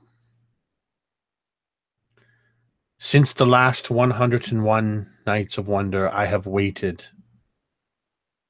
for today, the first step, to send someone else in, someone capable of doing this task.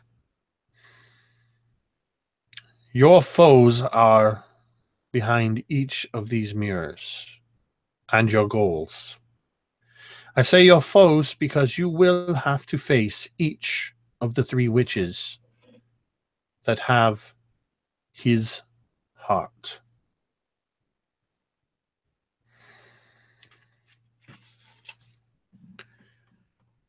You will be facing the crone, the wench, and the waif in turn.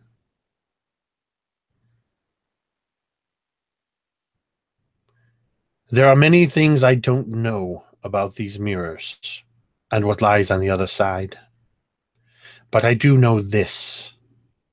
Whatever challenges await you when you pass through each of these mirrors in turn,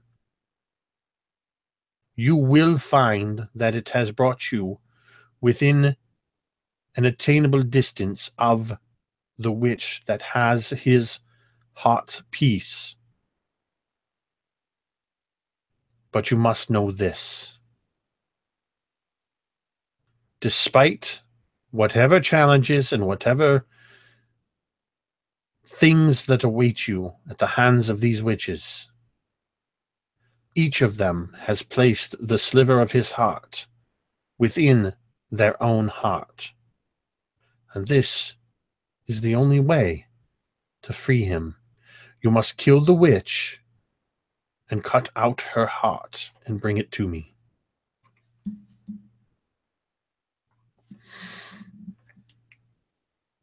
Do you understand?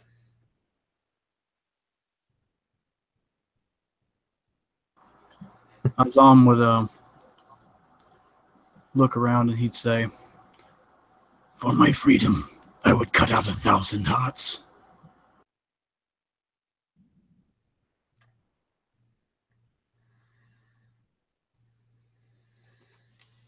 I will do what my destiny has dictated I do then.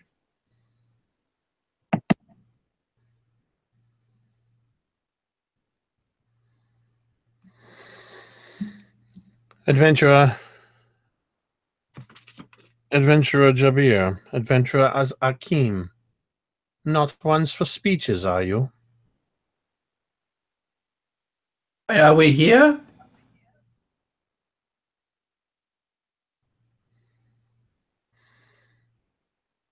I have my purpose. My purpose is clear. What more needs to be said? I admire each and every one of you for what you bring. I wish you all the will and magic that Subari has to offer, and my patronage for what that shall grant you. And she walks over to the central mirror. The mirror is an oval shape from floor to ceiling, about 12 feet in height and about 4 feet wide at its widest point. She reaches her hand up, places it on the mirror surface, and you see immediately that light begins to swirl as this mirror comes to life. What appears to be hookah smoke swirling behind the glass, dancing lights, and then a little bit of darkness as there's a slight parting, but you can't quite make out what's on the other side. I know only that this mirror will lead you to the crone. I know that she is alone. No other witches are with her. Beyond that, I can tell nothing more. Your adventure begins with your first step. And she steps to the side and she motions toward the mirror.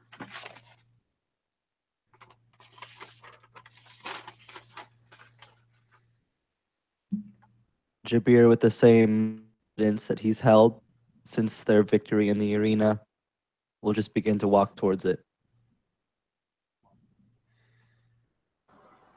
Azam says, We will kill your crone then. and follows after. As a good trained slave, Akim does not ask why something needs to be done. He just does. So move and follow the other adventurers. Nasir would just give a quick salute and follow after. And so, Jabir, you taking the lead, you step toward the mirror. And when you first came in the room, you could see the vaguely reflective surface of a mirror. You now see nothing in the way of glass, but what appears to be a doorway. And you can easily step through this mirror. Stepping into the swirling smoke and light. And for each of you in turn, as you step through, you see the same thing. There's a brilliant flash of light. There's a real slight popping sound. And then the swirling smoke before you that seems to obscure your vision suddenly goes and withdraws backwards away from you.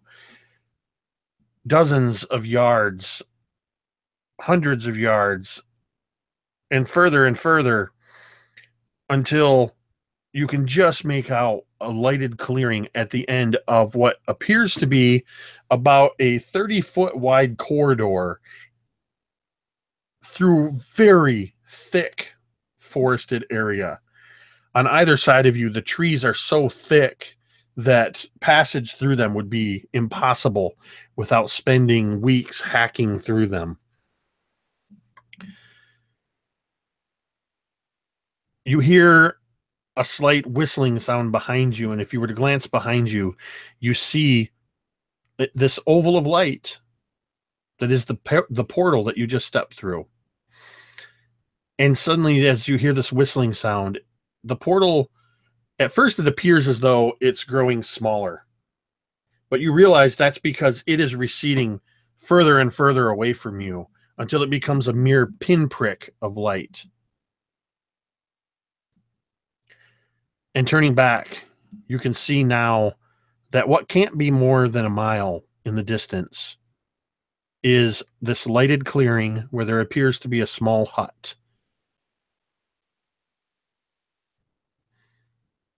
As Akeem finishes stepping through this portal and everybody has arrived on this side, kind of looks into the group and says, I got one of the breads from yesterday. And kind of shows like a bread that he kind of gathered from the feast of the day before or the evening before.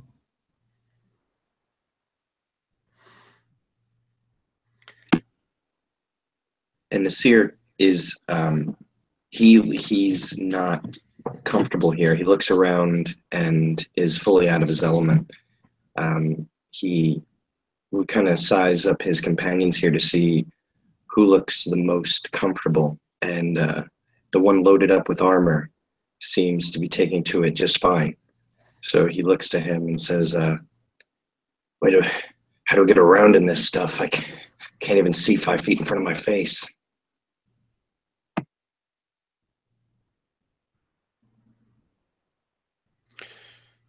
The fog has cleared.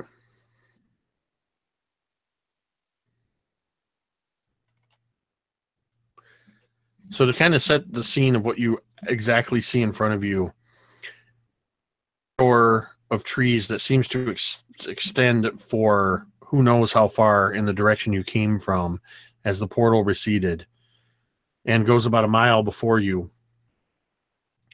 It is about 30 feet across, the canopy of the trees stretching across in almost in an impenetrable archway, which very little sunlight filters through.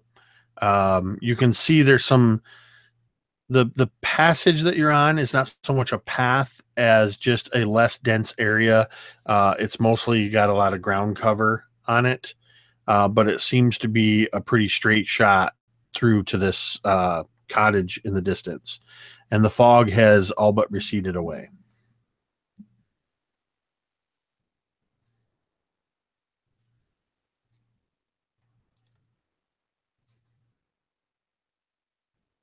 And Jabir, with kind of a flourish of his scimitar, will just kind of point it down the semi-path, more just the one place where there aren't trees. Just kind of gesturing down it. Well, what do you say we get moving? You really don't go any way but forward, do you? No other way is worth going. Like the palace more, why don't we go back? I think I find myself agreeing with the John on this one. I think forward's the only way. Akeem, as you break off a piece of bread, you hear a flutter of wings, and on a tree branch not too far from you, you see a crow land.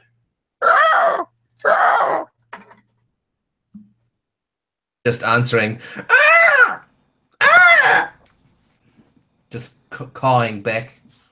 It kind of flutters its wings and then just kind of settles in as another crow joins it.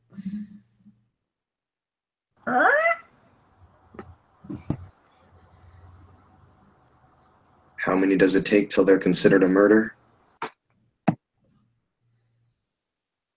One dead person? Really? So are you guys moving forward now?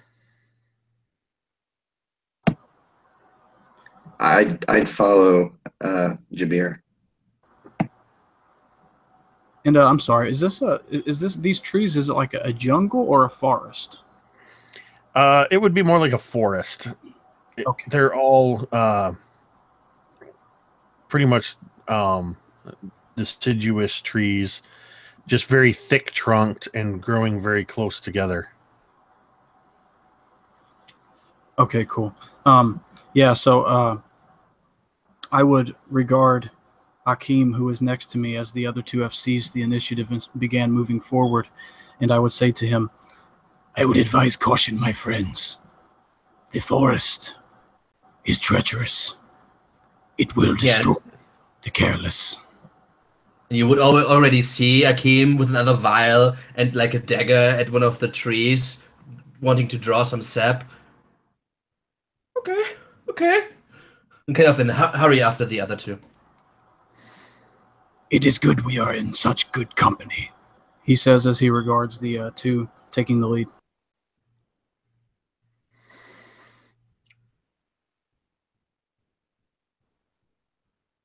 I need, as you guys are begin walking, as I said, there's it's not like a clear path or walkway. It's just probably knee high with various undergrowth, occasionally some thistle or nettles or thorns catching on your garments. In places, it seems to be thick with tree roots. Can I use my herbalism kit to gather some ingredients? Perhaps? Yeah, sure. Cool. Net one. I don't. I'm confused. You don't recognize any of these as plants that you've seen before. So you're really unsure what you should be gathering. I am. I need everybody to give me a perception check. And Akeem, as you're caught up in this, trying to identify these plants and see if there's anything of use, make your check at disadvantage. I got a 10. Low roll is a 14.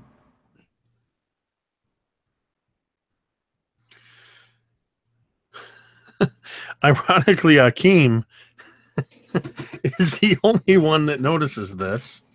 I'm just too scared to miss things, okay? And it's actually probably because you are almost, if not actually, on your hands and knees trying to figure out what these herbs are and how you might be able to use them. You're trying to discern, just like I said, how can you use these things? That you notice that the ground that you're walking on is crisscrossed with these surface vines and tree roots. And because you're taking your time to look through everything and look at all this stuff, you notice that you are kind of far back from everybody else. So they're all in front of you, probably spaced out over about 15 feet. And that's when you notice that these vines are moving. And they are, what you notice is that they are attempting to start to wrap themselves around your feet. So I need everybody to make a dexterity saving throw. And this time, Akeem, because you noticed it, you get to do it at advantage. And you have the opportunity to shout out any verbal warnings, if you will. Adventurers? Is this supposed to... Ah!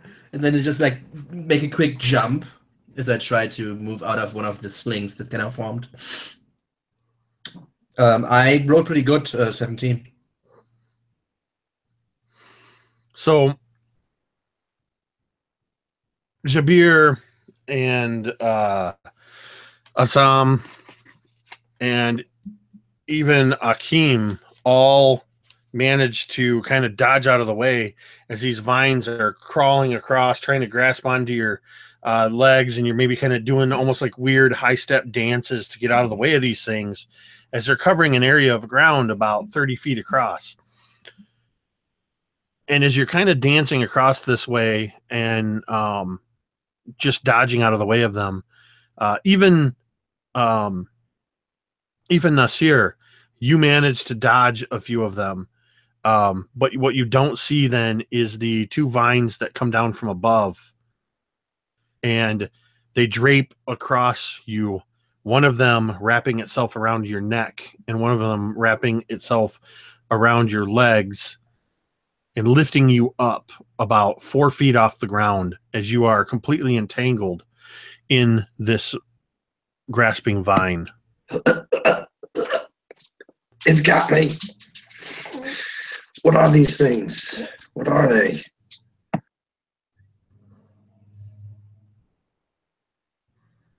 And Jabir kind of immediately jumping in to action would immediately try to jump up and slash at the vine that's strangling him, not necessarily thinking through the fact that that's going to drop him basically on his head.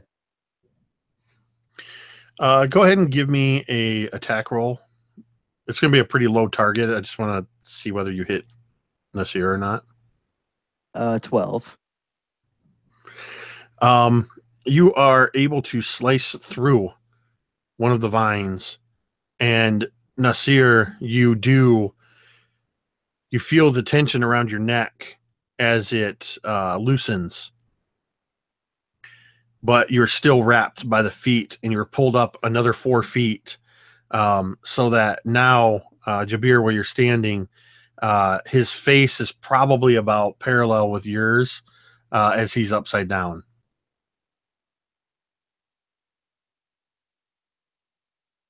Meanwhile, Akeem is freaking out and just with a small hand sickle in his hand, no, you don't! Just like slashing at these different vines that kind of still creep towards him as he kind of dodges and ducks and cuts a few of them. As you do this, are you continuing to move forward? No, or do you kind of stand in place? He would be too freaked out at this second to kind of be able to do anything else and just like, panic mode. Okay. Nasir would just be, frantically trying to kick his feet and get loose from these vines. I don't think he can reach any of his sword or anything like that because they're hanging from below his head. They're hanging below his head. He would just look at Jabir, who's right in front of him, and say, "Will you cut this thing?"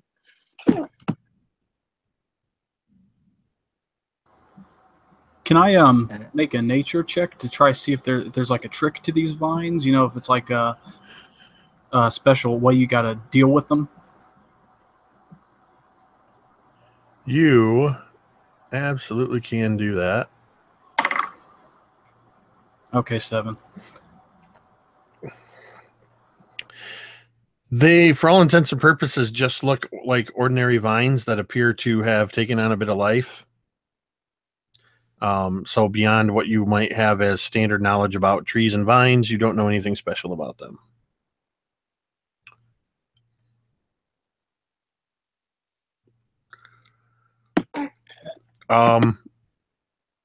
Azam, have you continued to move through them, or are you kind of standing in this area still?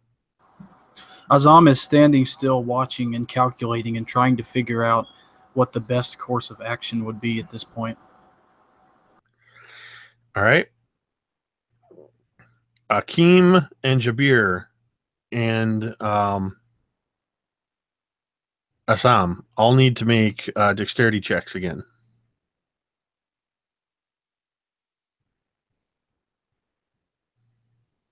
I'm in a frenzy of cutting. Save is 18 this time. I rolled an 11.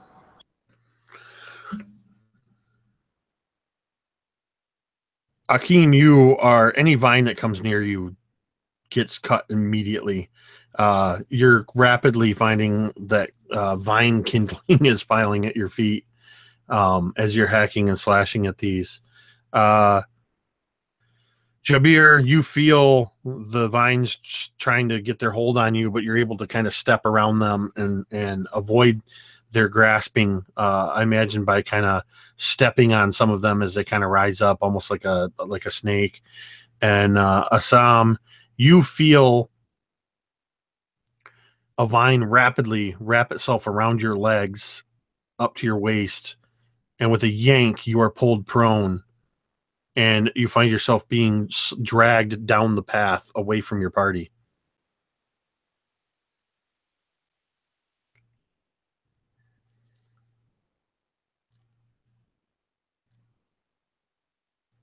I think we need to go. Let's go. Get out of here. Let's go. Go. You can't just leave us here. I'd be much more panicked, though. Jacob, could I say that while I was calculating and thinking and trying to find a course of action, I was utilizing the mystical examination feat of the sage? Sure, why not? Okay, so I'm going to as the minute was going by, I was studying and trying to determine if there is a pattern at work and what its medium is, if there is a pattern indeed at work.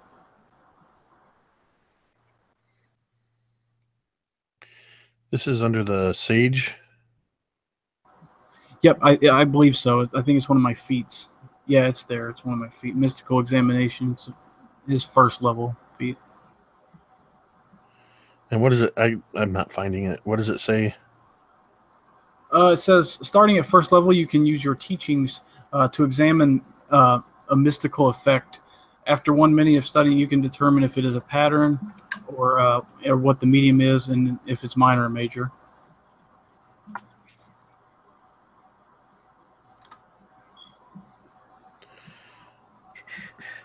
I copied and pasted it in the...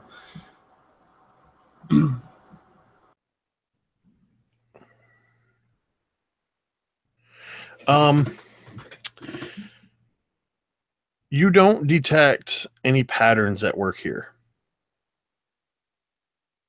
This seems to be some sort of natural phenomenon. Fair enough. In that case, I will go after my companion.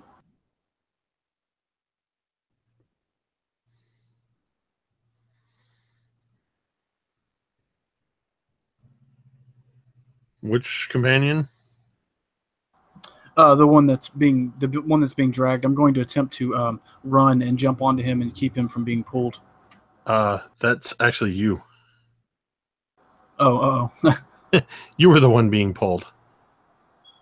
So in any event, I am just at the mercy of my friends. Could I try some sort of a stunt athletics move to try to do an upside down sit up? I will allow it at disadvantage. Okay.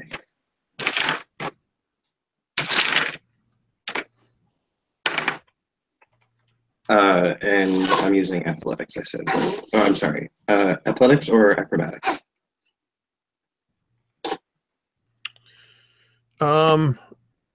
It's technically it's tied to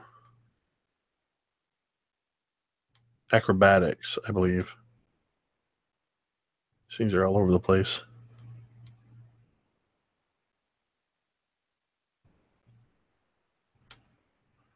Yeah, it's tied to acrobatics. So that would be an acrobatics check if you're going to do that. Okay. So yeah, so it's a 13.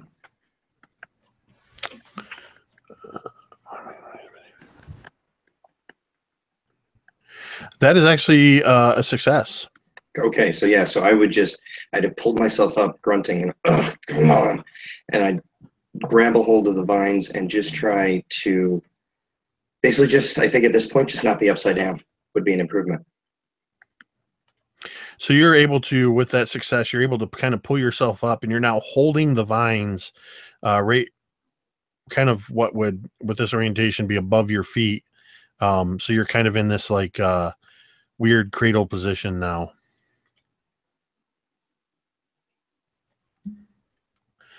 And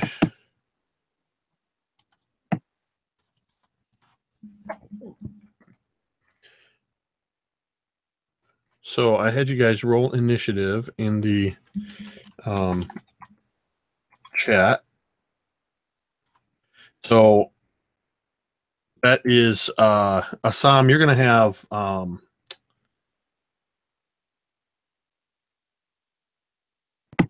on a second. I'm sorry, that 13 was actually for the acrobatics check. I didn't see that you had written that, so okay. So go ahead and roll for you. I'll put that in there right now.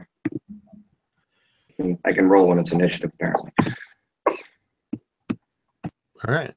So let me change that. So that's going to be Nasir, you have first go as we're moving into an initiative order.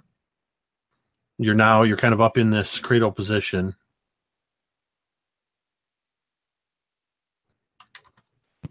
Okay, so not having my, not really being able to grab my weapons, I think, because I probably have both hands on the vines. Perhaps I could try a strength check to try to barehanded rip these vines off my feet. Absolutely. Okay.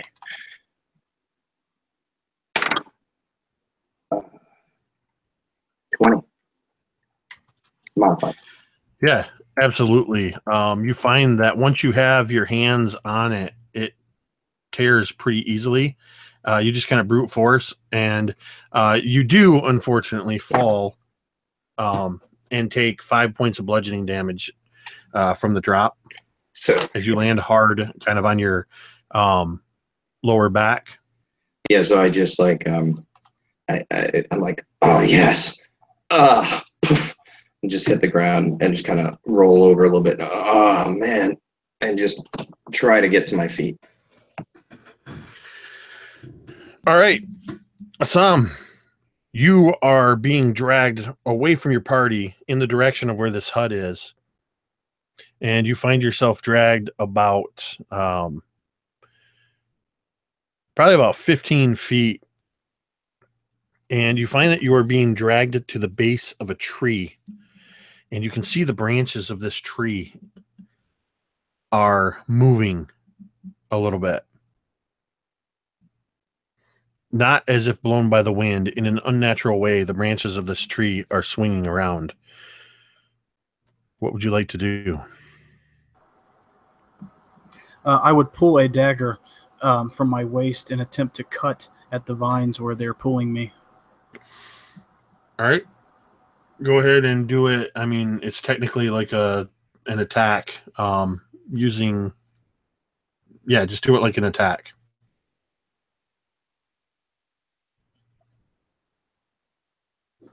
Okay, 19. Yeah, you barely even have to saw on this thing. You slice at this as the severed end of the vine pulls toward the tree, and you kind of continue moving for about 2 more feet before you come to a halt. And you can use, you still have your movement. You can use up to half your movement to stand up and make any moves you wish to do. Okay, so as the vines release me and I'm dragged a little bit more, I kind of roll out of the way, roll backwards, and attempt to move back towards the rest of the party. All right. One question: was he dragged into the direction we were going? No. Yes. Sorry. Yes. He was dragged toward this clearing with the hut. which is, yes, the direction of travel. For, I guess if it makes it clearer, I'll use that direction as cardinal direction south. So the portal you came through would be north. So now, Akeem. Would I have also identified these trees as unnaturally moving at this point? Yeah, I think at this point, particularly if anybody was watching, I think the only one that really wouldn't would be Nasir, who, having just dropped from the canopy in these vines, but anybody else looking in the direction of where Assam was being dragged would see that they're kind of, you have this 30-foot wide path that's been this dense, almost wall of trees. There seems to be two trees that have kind of peeled away from that wall and are kind of out in the path a little bit, and their branches are kind of, you even see their trunks kind of bowing a little unnaturally. A little bit like in Harry Potter. Is that it about? Yeah, kind of like smaller versions. I mean, that's yes. I was kind of avoiding using the word Whomping Willow, but yeah, that's pretty much what you're seeing on a smaller scale. Yeah, slightly smaller. Okay, I would. It was Assam, or was it Nasir who was dragged? Assam. Assam. I would move to Assam and say, "Yes, get away from here!" And kind of try to drag him away as he kind of just stood up, basically. Let's go! Let's go!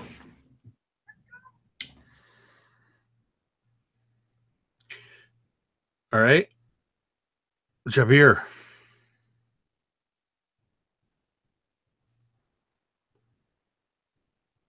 So this tree, does it look, I guess if I need to do some sort of check to see, but does this tree look like it's sentient? Or is this just like a,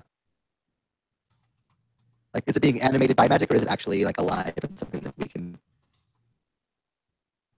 It looks like it has a movement of its own. It's not being, moved. It's moving with intention. Okay. And your mic is getting really distorted. So, yeah, that seems to be a little bit of a common thing right now in Hangouts. You can usually fix it if you go into the preferences or settings and select your input. Usually that fixes it. Is that better? Oh yeah, perfect. Awesome. So Jabir just kind of walking towards the tree, kind of keeping a distance to it. He brandishes his scimitar, and he kind of holding his arm forward, pointing the blade towards the tree. Whispers a word in a almost a silent language, if such a thing could even be possible. And the scimitar begins to fade and shimmer with his body, and it actually vanishes as a strong breeze blows towards one of the trees. You can actually see bits and pieces. You would almost think they might be like pieces of twigs or sticks picked up in the breeze. Of his scimitar that's been sent by this breeze. And the tree, I'll say the one on the left, just for clarity sake, needs to make a Constitution saving throw.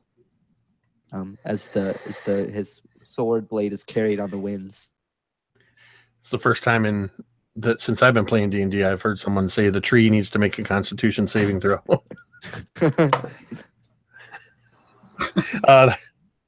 That's a 7. So it fails. It's going to fail.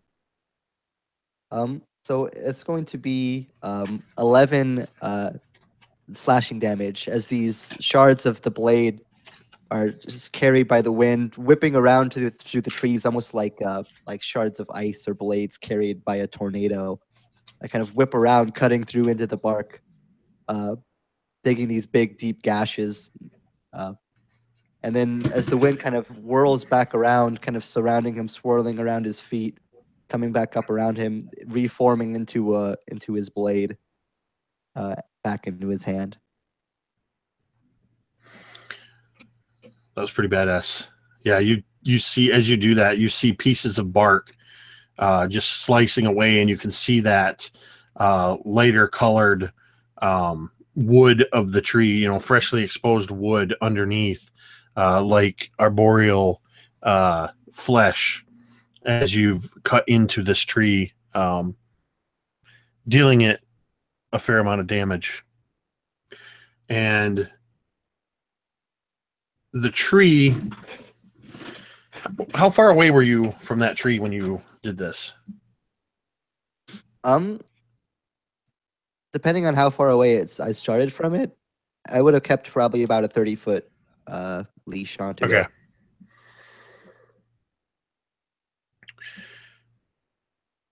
Both trees begin to advance towards you, all of you.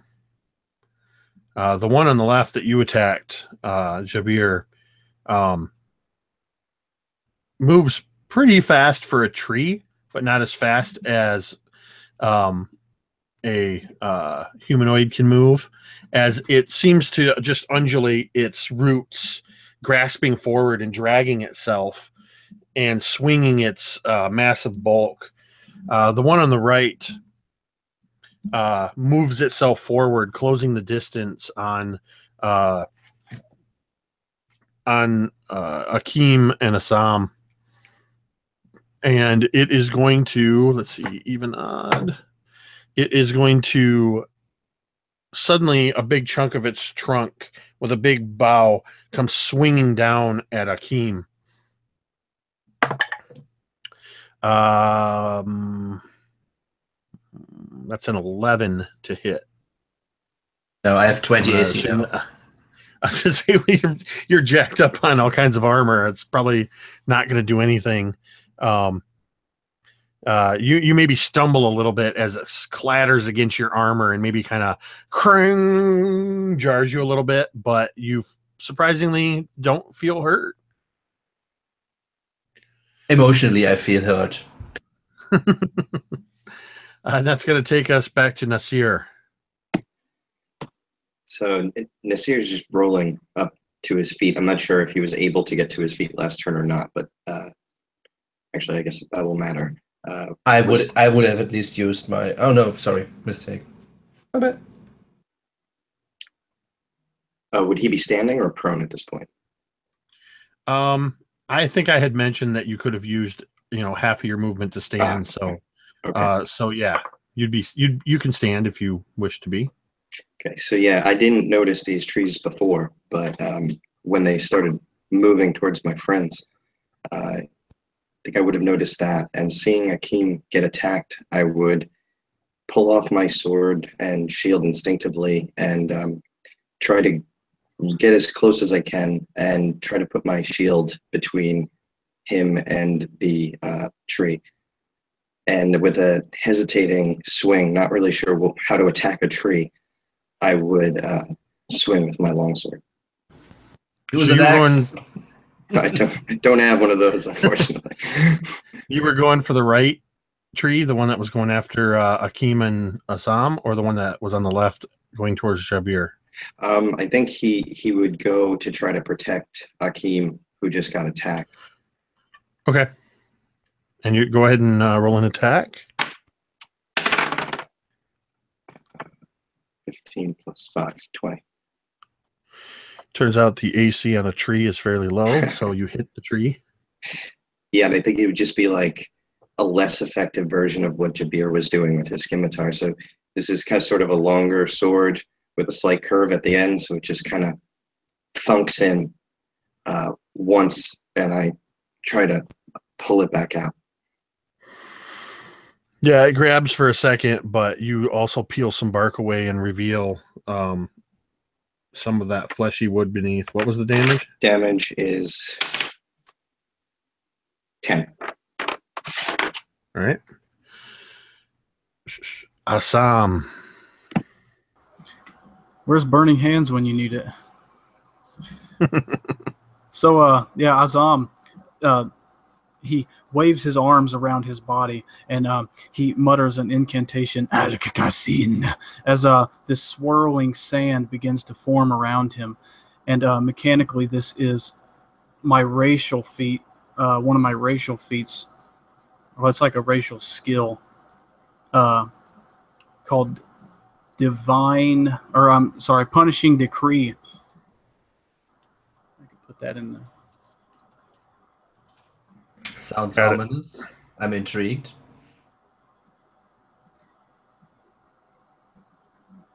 Okay. And then yeah, as he does that, he kind of starts to step back away from the tree and lets the sand do its work, hopefully. Okay. Akeem. All right. They seem to be a threat, so I will, like, I have gathered a few of the vines that I hacked earlier that tried to grab my feet, and they have, after I hacked them, they withered fairly quickly to my surprise. And I just like grab a few of them, grab in one of my pouches, and sprinkle a little bit on top of it, and kind of turn around and look up this fairly big tree and see that there are already a few wounds in the bark, like the bark being split by the attacks earlier. And I just like shove the not concoction, the mix of herbs and alchemic ingredients kind of at this thing and kind of jump quickly back. Wait a second, cock my head in surprise, and it then starts to flame up. That's a fire attack, again, safe. I'm going to attack the dex save. The DC is still 16. Shit. Hold on. Mm-hmm. Oh, there we go. Sorry, I'm using trying to use D&D Beyond, and for some reason it just refreshed the page on me. Okay, so it's a dex save, you said? Yeah, 16 is the DC. I don't know why I'm looking like a tree has a dexterity save. Oh, plus 20. Swiftly to the side. So that's an 11 minus 2. That's a 9 on its dexterity. That's so this is fire damage if it does anything more to this thing. I used as a bonus action my attuned transmute, which allows me to put more stuff into the attack. I will use 4 insight points. I get 2d10 for each insight point, so that's 9d10 fire damage to the thing. Jesus. So let's see. That's 11, 17, 39. Plus 17, 39, so 6, 56, 66, right? And 5. So that's 71 fire damage to this thing as it erupts in flame. So why don't you tell us how Akeem reacts when this happens? Because when it catches, it initially does what you would expect it to do with the fire, but being a tree, even a living tree, the fire seems to have just catch hold of it like what it is, kindling, and you completely destroy this tree. So what does this look like? All right, so as I said, like the kindling doesn't take immediately the kind of the mixture, kind of cocks his head to the side, and then Jen just goes up as in a bonfire. And the heat kind of, everybody that is near this thing, the heat kind of just washes over us. A few of the trees nearby of this tree alley also start to catch a little bit of fire, although maybe there's some moss in it, which is a little bit of moist still, so there's not a tree fire, a forest fire maybe. That would be kind of a bad idea. But as this happens, Akeem just sees this completely in shock, and he just like jumps down and kind of just the hands over his head as he tries to shield himself from the worst of these almost fiery explosion. Yeah, as this thing, it goes up so fast.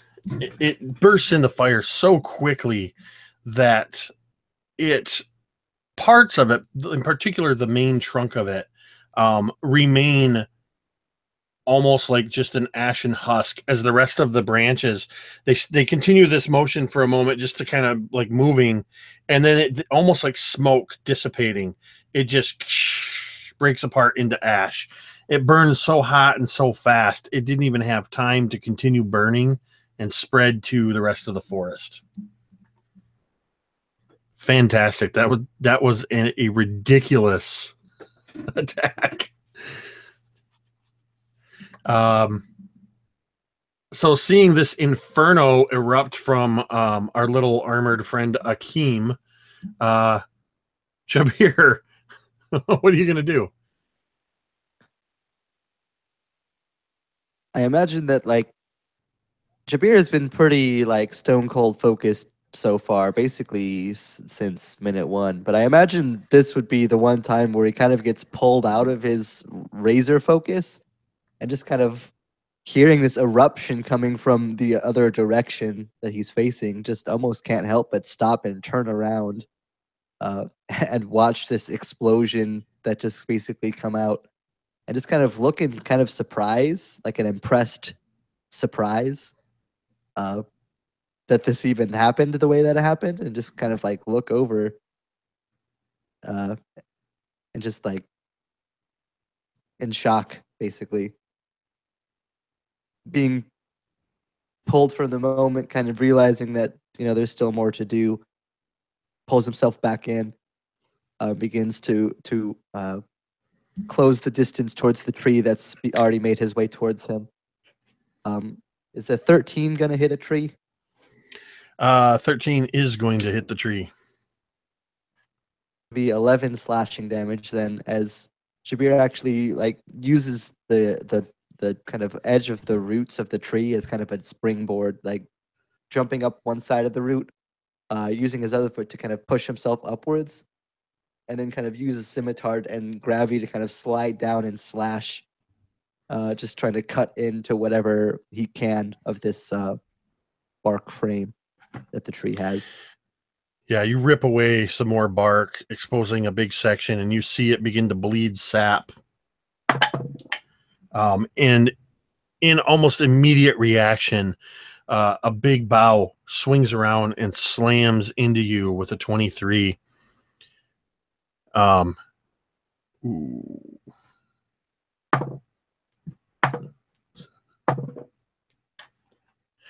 going to take 14 points of bludgeoning damage as this thing just racks into the side of you.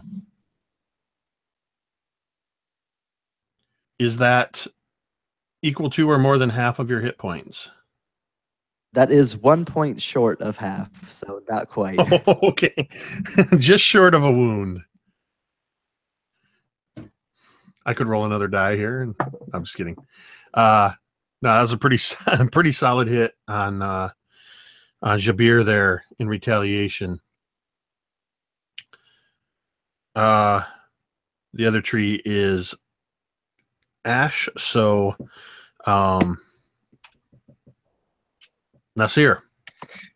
So I think sort of like the Colosseum again, but with a different substance. The front half of Nasir now is basically covered in ash. So you had these like blues and whites on. You still see that from behind, but the front is just black. And he hears the bough swing around and hears the impact to Jabir, and just kind of shakes off the shock of this tree going up and turns around and runs back towards that tree, swinging, if he can, at the same bough that struck Jabir. Sure. If it's still swinging around. Okay, and miss. So that's 10.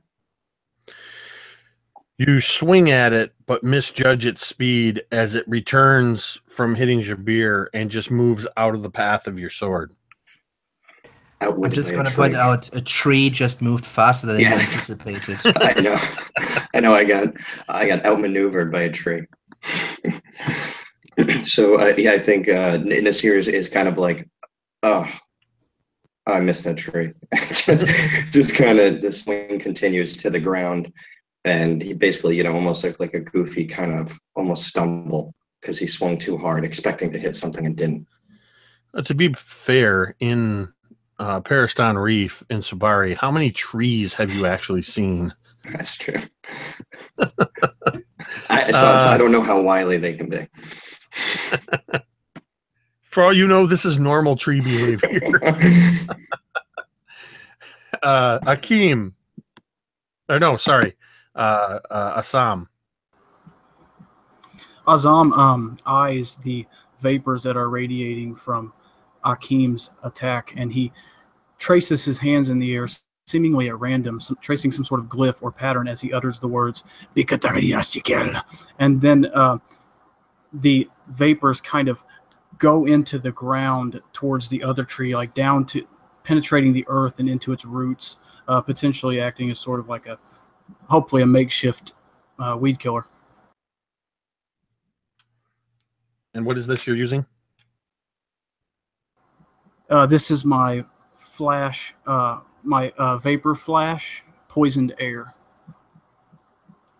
And the tree must make a Constitution saving throw.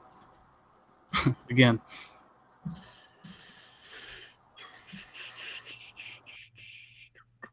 All right.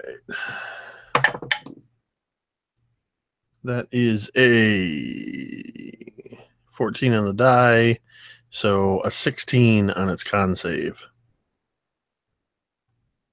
Okay, my weed killer is ineffective.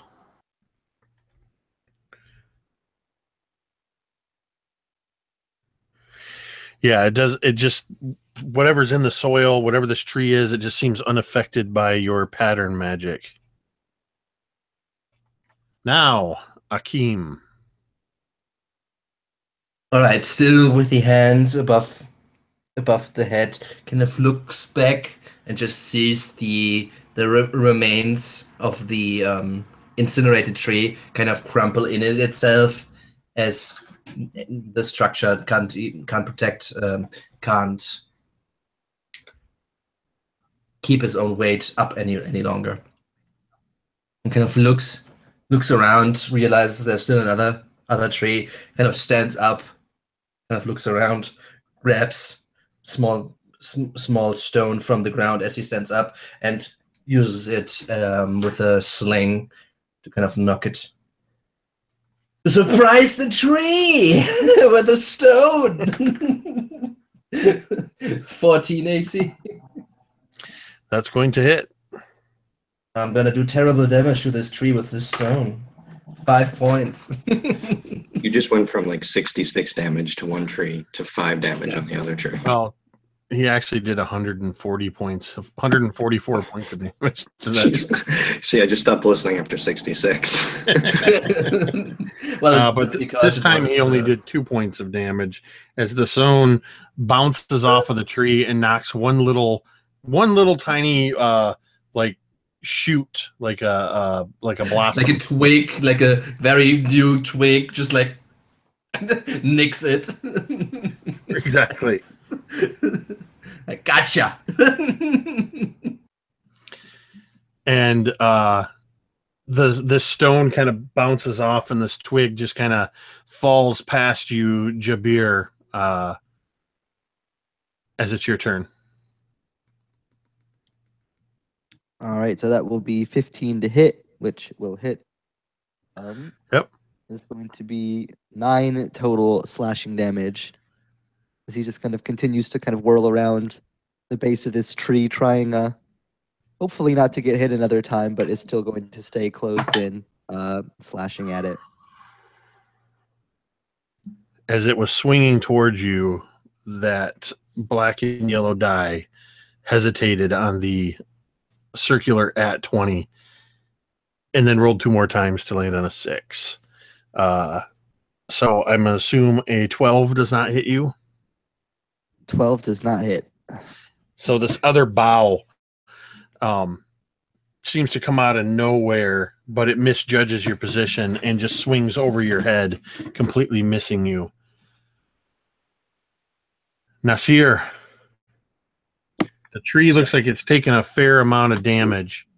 It's leaking sap, bark is peeled away, bright, almost white wood is visible in these sword slash wounds. One tiny spot of newly broken twig somewhere up on a bough. What are you gonna do? Right. So I should aim for that weak spot of the broken bat. No, I think so. I'm going to attack with the longsword, and he's going to use his combat tactic, True Strike, which adds his intelligence to it. So he'll kind of look at the tree and what you just described, and the seer will just glance up and glance down and see that gaping spot with the sap leaking out. And knowing he doesn't have the cutting power of the scimitar, he'll just try to thrust his longsword with that slight hook at the end, and just kind of thrust down at first and then up and try to hit that spot. That one. So as you try to get in, you're so focused on this spot that you don't realize it's almost like you get tunnel vision trying to target this spot, and you don't realize that it's actually seemed to kind of move away as the tree has kind of shifted its weight. And the way I do critical fails on attacks, if you're within range, is it turns into an opportunity attack. Okay. Fortunately, hopefully, a 13 doesn't hit you. It doesn't. And I just... It almost... Never mind. Sorry. Oh, go ahead. I was just going to ask, this is actually something I probably should know from the regular edition, but if I have a move that allows me to take an opportunity attack on a missed attack, can I do that off of an opportunity attack or only a standard action? If it's a reaction that triggers on a specific event, it doesn't matter where it comes from. It's an attack anyway. Yeah. Okay, then I would, at this point, try to... So, like, shocked that I didn't hit it, but seeing this attack come at me, I'd use my riposte and take an opportunity attack at the same bough that's striking it. And this time I roll better. That's a 19. So yeah, you strike at this tree and miss it. It swings around and tries to get you, and you seem to kind of sense that, dodge out of the way, and thrust in with your sword. So go ahead and roll damage. That is 11 damage. How, with this riposte, do you kill this tree? So, yeah, when this bough came in and I saw it coming, I just sort of took the sword and used it to deflect the bough and just thrust in, and feeling it bite, I just kind of lean in further and push with my other hand as far in as I possibly can towards the heart of this tree. And it would just quake a bit, shiver, almost like a tree losing its leaves, and sort of lose its life. Yeah, and you can see it actually, as it seems to lose the life that it had, it's as if it just lost any sense of animation. With that last quiver, it just becomes completely immobile, and you can actually see the bark and the exposed fleshy wood turn grayish, as if this tree had been dead a long time. And from up the path to the south, so I guess from down the path to the south, in the direction of this house, probably about 60 feet away from you, you just hear...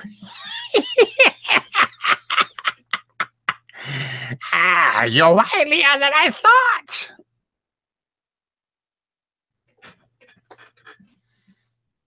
And you can see, about 60 feet away, a hunched over old crone of a woman, almost gnarled green skin, scraggly white hair, standing in the middle of the path, about 20 feet from the front of her cottage.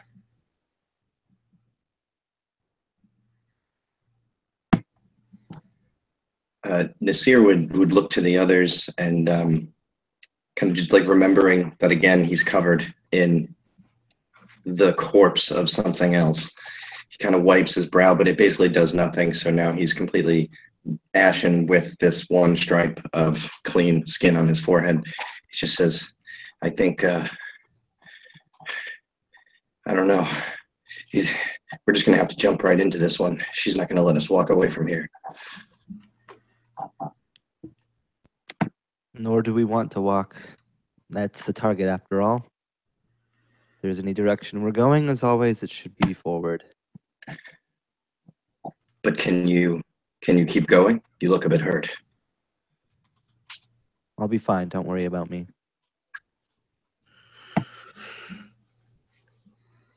So we're keeping the same initiative order. So having just made your attack and your reaction and everything, I believe you still have movement.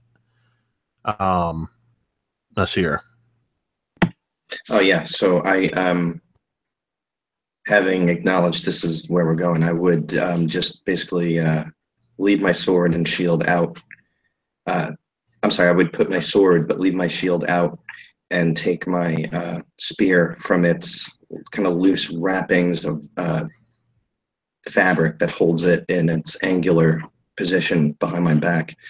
And I would slip off the cover from the blade and just say, well, then let's get on with it then. And start towards the hut. All right. Assam, you're next. Assam takes a piece of the other burning tree, and he makes he takes the fire and puts it on top of the other tree, just to make sure that they're both burning and they're not gonna get up and try to attack us again. And as he does so, he says, "If the people of Subari don't kill you, the trees will." And then he starts to walk towards the hut with his ally. All right. I would just look back and say, by the way, is that how most of the trees around here act? I'm not sure, but I certainly hope not. Hakeem. All right. How far away was she? Did you say like, what, 40, 50 feet? She's about 60 feet from you. 60 feet. The path. All right. So I'm not so sure I want to go this way, but I guess my friends made the decision for me. So Akeem would kind of look around and see that one of his friends is starting to kind of kindle another fire. But I very much want to gather some of this combustible sap first.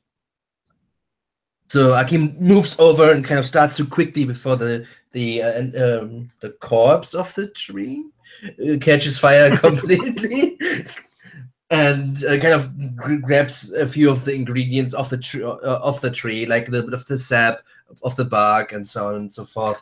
And then kind of looks at his friends and says, "You fools! We shouldn't." No. Okay, and kind of hurries after them.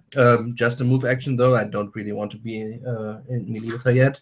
And I'll use my action to throw another stone at her, just to do incredible amounts of damage, I guess.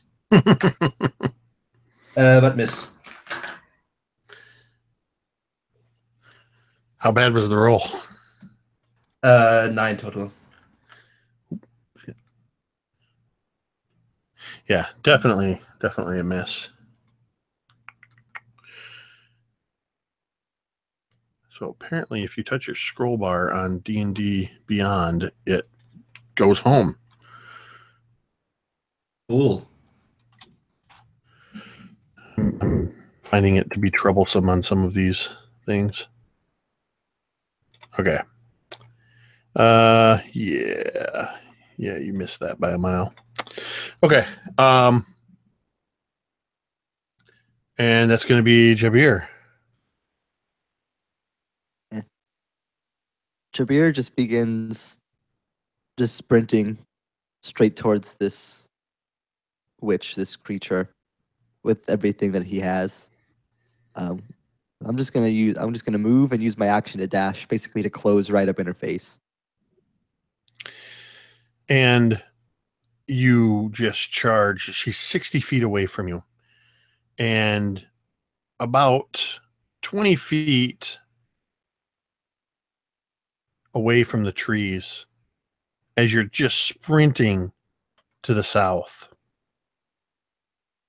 You feel as if your feet come out from underneath you for a moment, and you're jarred forward a little bit in what feels just everything about this feels unnatural. As you find yourself, you manage to take one extra step and you kind of end up splayed out towards the ground a little bit, as you find yourself sunk into your knees in the very earth of this pathway, as it's just given way below you. The area, the soil is kind of sandy and seems to have an almost liquid movement to it, as you have just sunk to your knees in quicksand.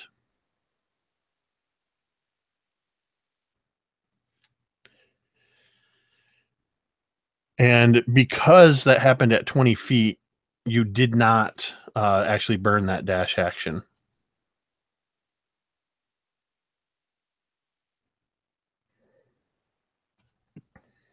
Feeling himself slip in to the quicksand on the path. A temporary hesitation would kind of fall over him as he's confused and not expecting solid ground to give way underneath him. And kind of a half panic, half refocus would attempt to try to see what he would need to do to try to make his way out. So, excuse me. You can basically attempt a athletics check to try to wriggle yourself free and prevent yourself from sinking any further.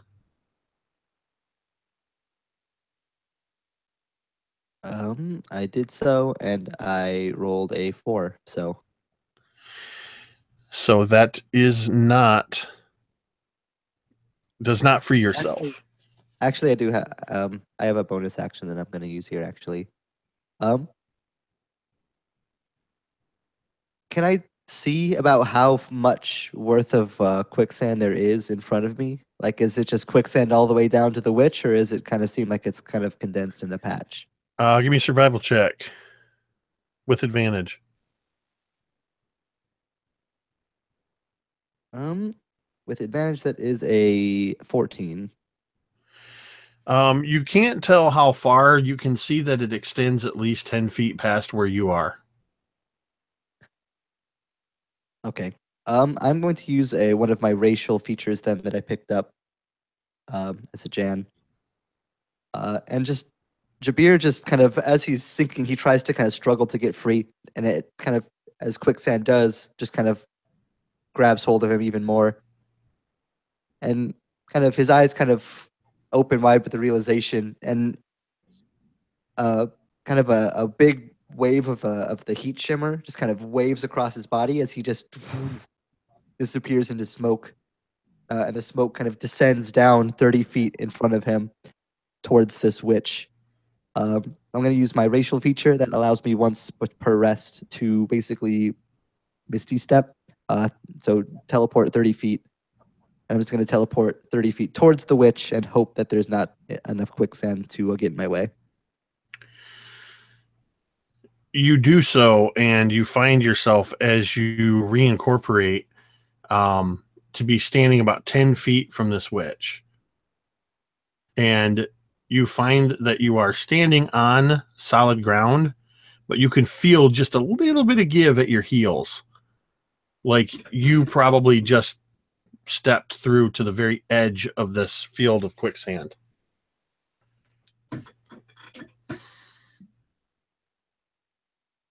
Awesome. That'll be my turn. All right. And God.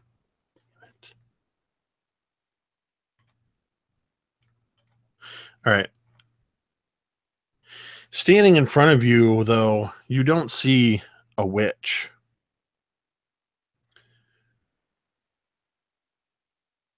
You see a woman, much younger than you would expect the witch to look. She has very fair skin. She has almost pale red hair flowing down, long and straight. She wears a sheer white gown that when she moves in certain ways, the sunlight makes it clear that you can see through this sheer fabric. And she just looks at you and looks into your eyes and says, "It's been so long since men have come to my woods." And in an instant, she lunges forward toward you.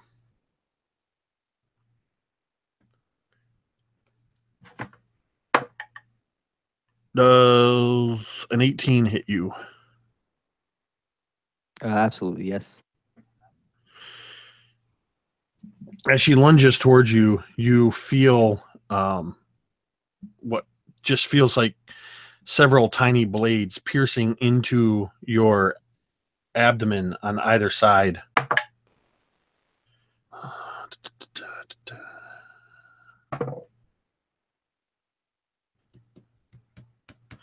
As you take 14 points of damage as she drives her claws into your abdomen. And her face distorts into this ugly, horrid, green, broken-toothed maw. And she says, "And it's been even longer since men have left my wood." And she pulls her now bloodied claws from your abdomen. Do you want me to roll for a wound, or do you want to pick one? Why don't you roll for it? Let's see what happens. Alrighty, D8, here we go. Let's You see what die. miserable fate befalls me. Ooh, that is an 8. So this abdomen wound has sunk deep and is kind of left me unable to properly keep myself afoot. I'm off balance. Any source of damage from now on will knock me prone automatically. So I imagine as she withdraws these claws from your abdomen, there's just that moment where you stand there and you kind of waver, and then I imagine you just kind of drop to your knees. And the rest of your party would see this. As it is now Nasir's turn. So I had walked forward from the trees. How far ahead of me was he when he went into the quicksand, would you say? I'd say about 5 feet when he went. Okay, that's what I was thinking too. So having seen that, I wouldn't know how to deal with that obstacle. So in order to act, so what Nasir would do would be to just run up just to the edge of of where he saw him go into the quicksand, and then he would take the spear that's in his hand and try to throw it at the witch standing in front of the prone Jabir. How far am I from her? I think 40 feet. Yes, about 40 feet. Okay, so that's going to be a disadvantage. Oh man, nat 20 and a 4. So No. so that's a 9 total. Which she'll miss. Yeah, she doesn't even flinch. She doesn't move as the spear just sails past her. So then I would just pause for a moment and try to figure out how to proceed. And I'd curse for a second when I realized that, my only pole to test the ground, I just threw and missed the witch with. So I would try to flank the quicksand. I think I'd probably try to walk, let's say 10 feet in either direction, and then see if I can get closer. So you're standing kind of in the middle of this narrow pathway, or this wide pathway. It's actually 30 feet wide. So if you move 10 feet to which direction, left or right? If the path is 30 feet, I'll probably try to go just to the edge of that. So I guess that'd be 15 feet to the right. Okay, to the right. So you're kind of skirting along the edge of the trees. And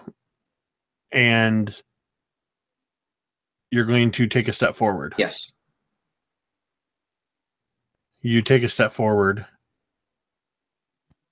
and your foot touches solid ground. Okay. Then I think that would take up my turn, because I think I would have been cautious in that step, and it would have taken up time. Okay.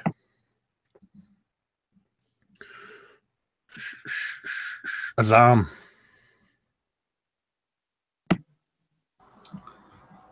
Azam, he motions to Akim. He says, "Come, we must help them." And he starts to move towards the witch, careful of the quicksand, trying to find and prod his way around the opposite side that his ally went, so that they can kind of maybe meet on either side of the quicksand towards the witch.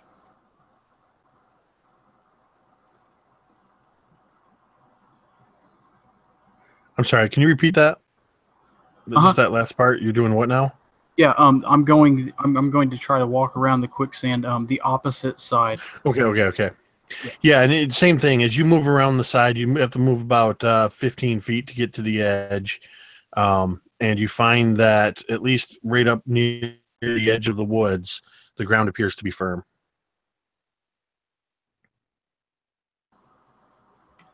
Awesome. So I continue the extent of my movement speed. Will I be able to reach her?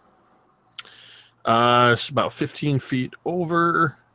You're going to get to within... There's still probably about 25 feet between you and her. Awesome. So I will use the extent of my movement speed to get as close as I can to her. Hakim. Okay. So seeing basically two of my friends circumvent the problem and the other one nearly being sucked to his death, kind of, I assume that I figure out what the issue here is. So I will move the same direction that... Was it that just... Assam was the one that went to the left. Yeah, Assam. Since he already made it over the entire way, I will follow him. I will use my movement and my action as dash, so movement, and trying to get to the crone. But I'm not able to attack her. So what I'll do instead is kind of I'll put myself in front of her and kind of turn my back to her and kind of trying to help up my very wounded looking friend. Come, we need to go. This is no place for us. That's my turn. Shabir. Jabir kind of on his knees still from the blow that he took from the witch's claws, shimmering with a higher intensity than he normally does, as if his form was higher energy than it could contain, as it kind of flickers in and out from the intense kind of radiation moving off of him. But he forces himself to his feet anyways, with a kind of grim determination. Locked eyes with the witch who's face to scimitar to bear with a spinning flourish. Goes to slash back at her, hoping to repay her in kind, and that is a 19 to hit. Your scimitar meets flesh. And that is going to be 10 slashing damage, as with a kind of surprising burst of momentum given how wounded he had just been. Kind of almost like a whirling dervish, like does a spinning slash cutting through her kind of spinning around to the back side of her as he cuts. She screams out as you connect with her. Ah! Why do you keep coming to steal from me? You are the worst, the most foul, cretinous creatures. And then she begins to spew just more and more vile words. And I need Jabir, as you're right in front of her and just sliced her, I need you to make a wisdom saving throw.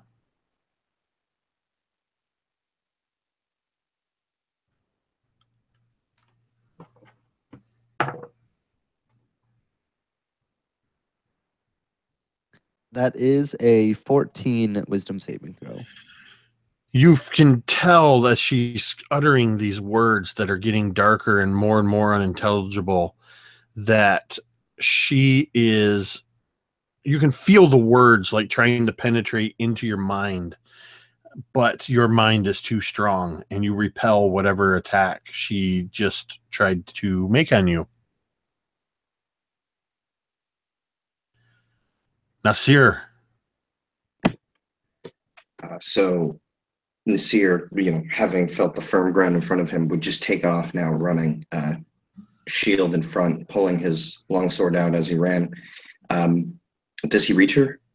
I think he does. Sure. Yeah, you got enough at this point. You came around the other side far enough that you could make it to her in your movement, as long as it's 30 feet or greater. Okay. Yeah, so I'll just make it to her. And he's going to just scream as he's running at her, saying, "Get away from him!" And he's going to take a combat tactic, and he'll be doing the true strike. So, okay, so that's a 16 to hit. As you come charging at her, and she's bleeding from this slash from Jabir, your sword swings through the air, and quick as a flash, she just moves to the side, and she doesn't flinch as the sword just crosses in the air where she was just a moment before. Okay, he's actually going to just, in this intensity, use his action surge for the day. And just so having missed with the first one, he's going to try to come back around the other way. He'll be using the aimed strike combat tactic on this one. Okay. And that is 22 to hit. This one hits. Okay. So almost like he had to go far behind him, like extend, but he whips the sword around and lands and hits her for 11, and this was the aim strike, so she needs to also make a dexterity save against a 16.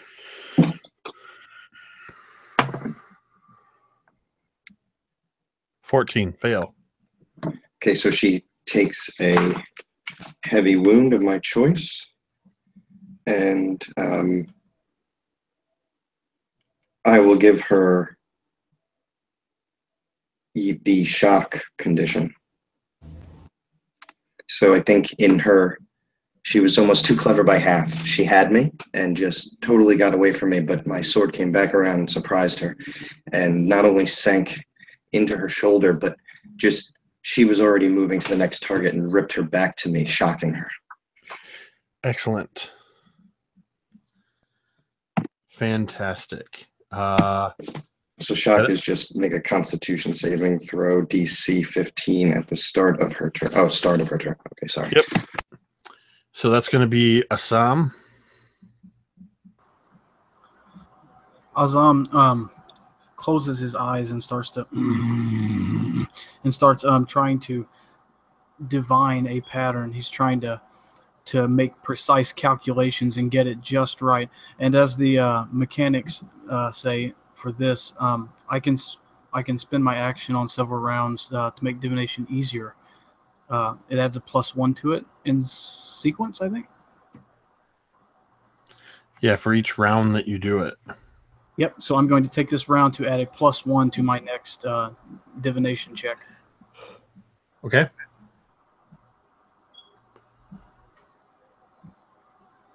That's going to be Akeem.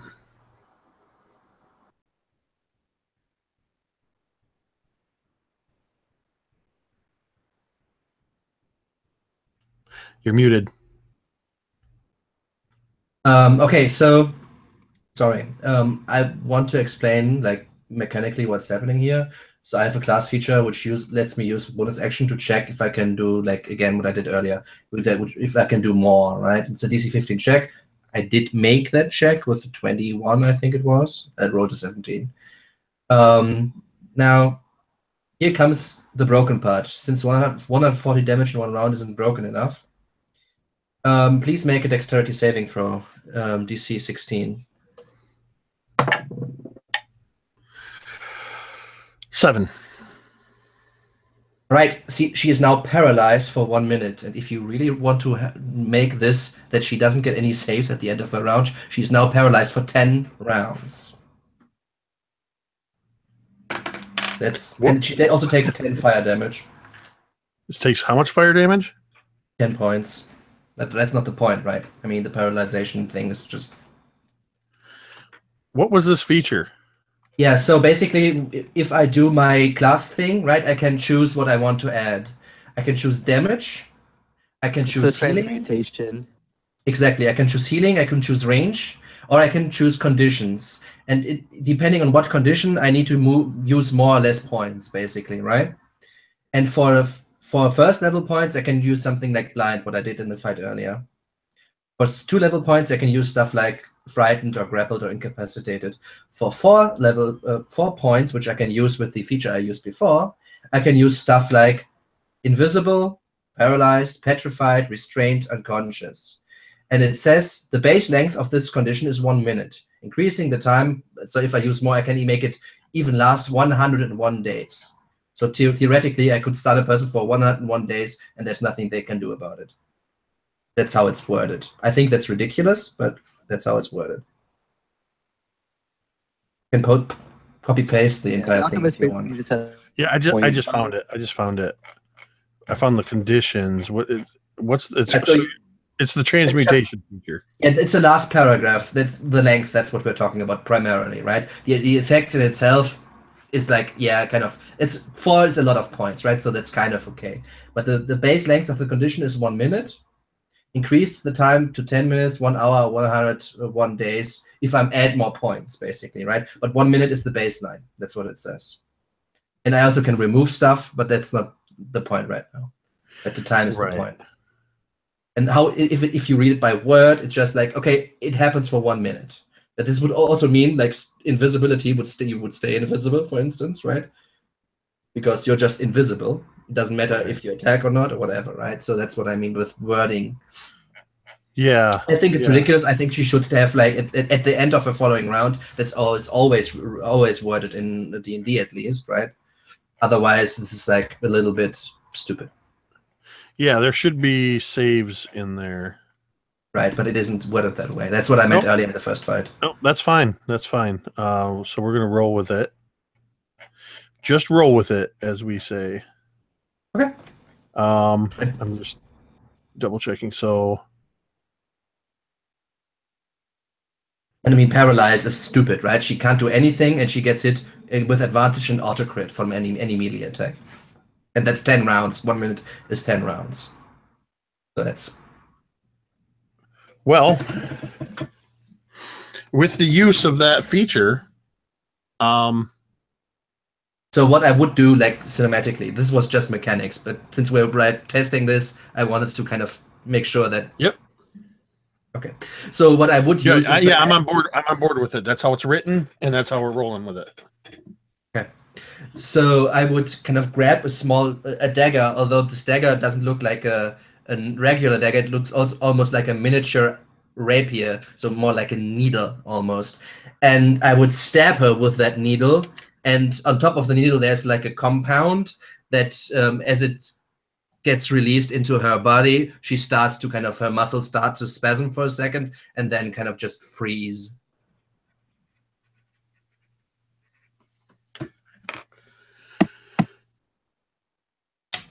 So you can see her kind of in the midst of all these things that are happening, and she just kind of freezes into this reaction and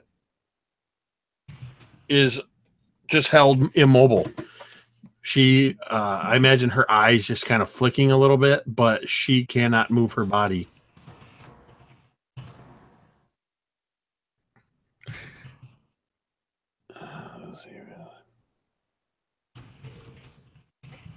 So that means Jabir, you're up next.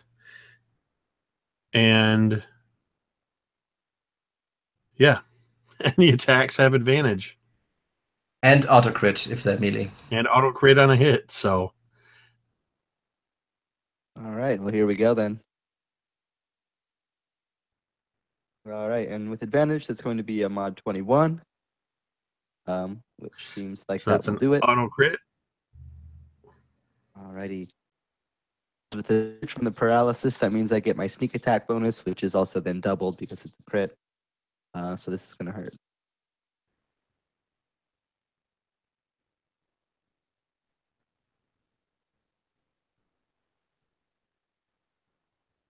That's going to be 21 slashing damage then. So how do you kill the crone?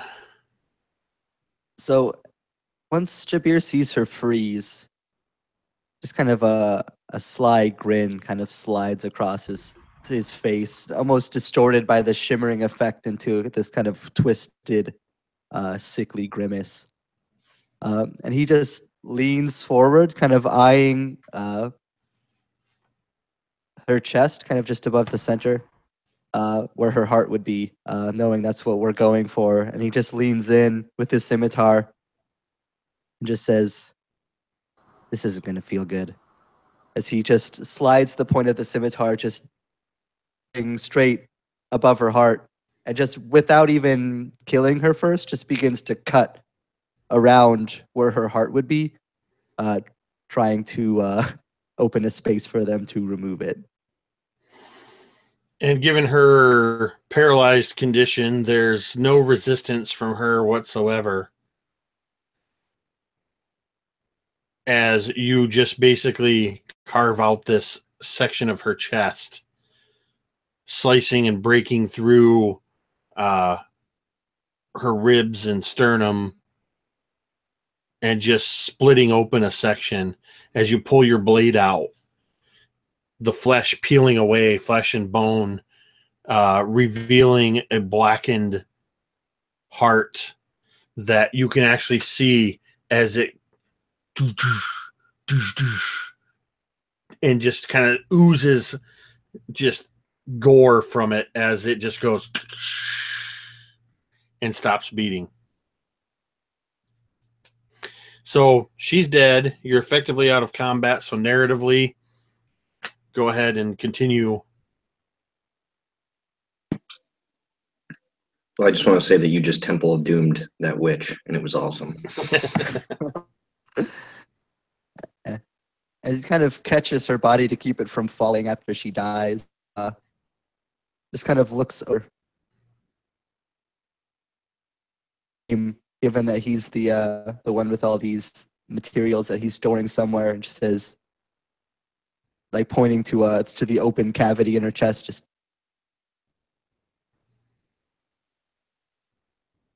"You to put that for."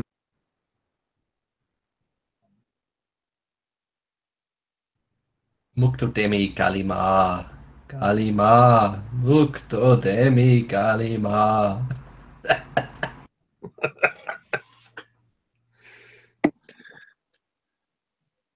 Well, that's one trophy you can definitely hold on to.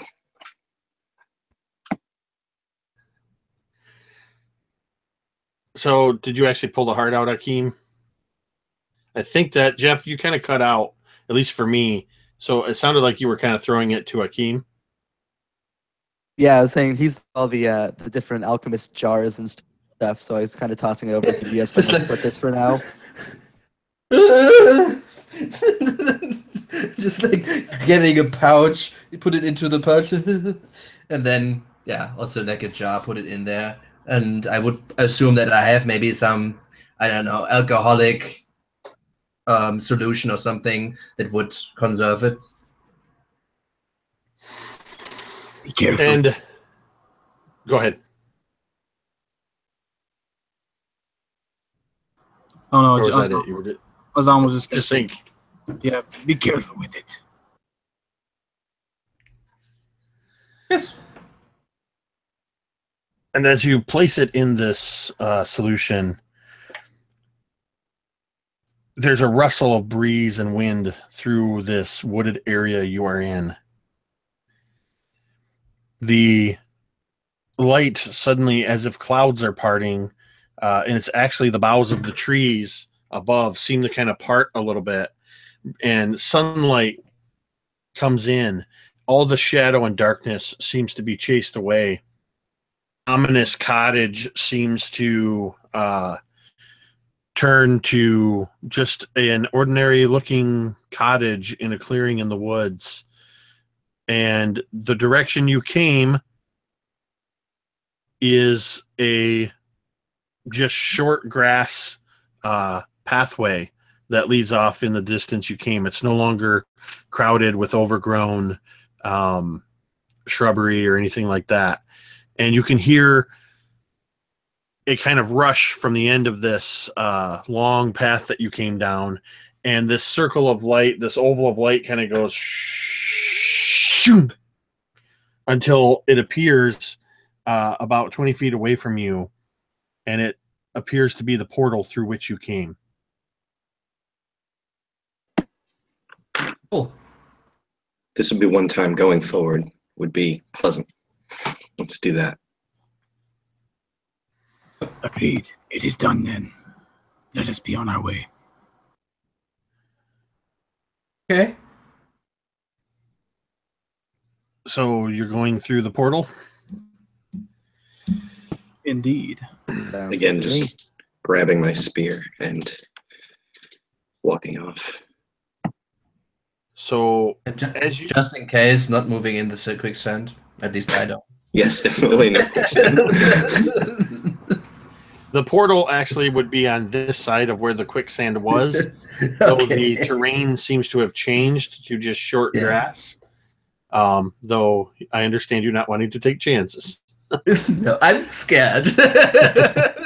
So you step into the portal and you find yourself back in the marbled room, this semicircular room with this statue, this golden statue in it.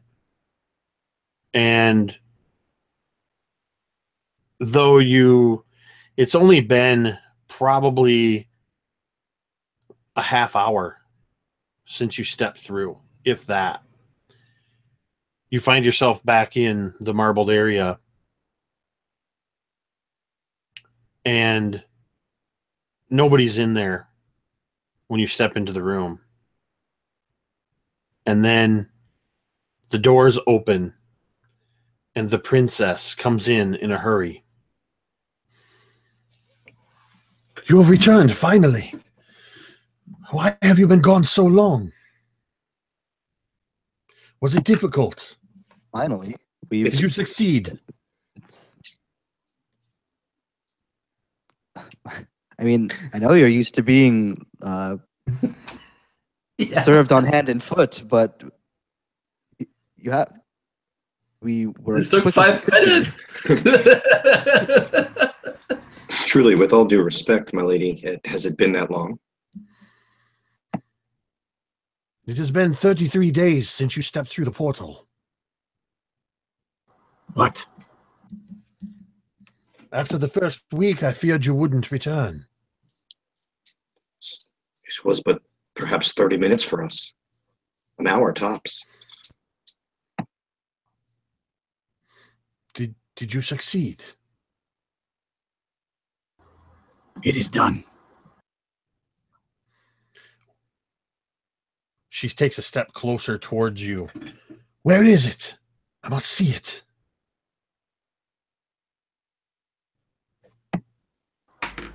Oh, the man, the heart.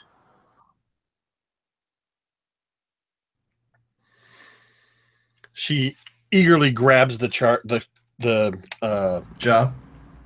jar from you with both hands, staring into it. The heart of the crone. I don't understand why it took so long. But you've done it. You are 1/3 of the way through. Just 2 more, the wench and the waif remain. You will surely gain your wishes at the end of this 101 Nights of Wonder. But, and she looked particularly to you, Jabir, you look as though this adventure has taken a toll on you. Go. Seek Nadima. Get your baths. Get your rest. Tomorrow, you will go through another mirror. And that's where we're going to end. Cool. All right. Well, Nice. Very nice. I want to thank each of you guys for participating in this first part of The Princess and Her Three Mirrors. This is a Subari, the 101 Nights of Wonder playtest from A Point of Inspiration. And The Princess and Her Three Mirrors is an original adventure that I have designed within the setting. And as you may have seen, we are pushing this system and some of its features to the breaking point and beyond in some cases. Overall, real quick, I'll go to each of you just to get your initial impression from part 1 of this playtest and the adventure. Just tell me what you thought. We'll start with you, Jeff. Yeah, I mean, this is my my second experience so far with Subari. I got to play in Lloyd Jarl DM's game last week, which was a lot of fun. This was definitely an interesting, different experience to it. So it's already cool to see kind of the flexibility of the setting, the different ways that you can take it and have it still be really cool.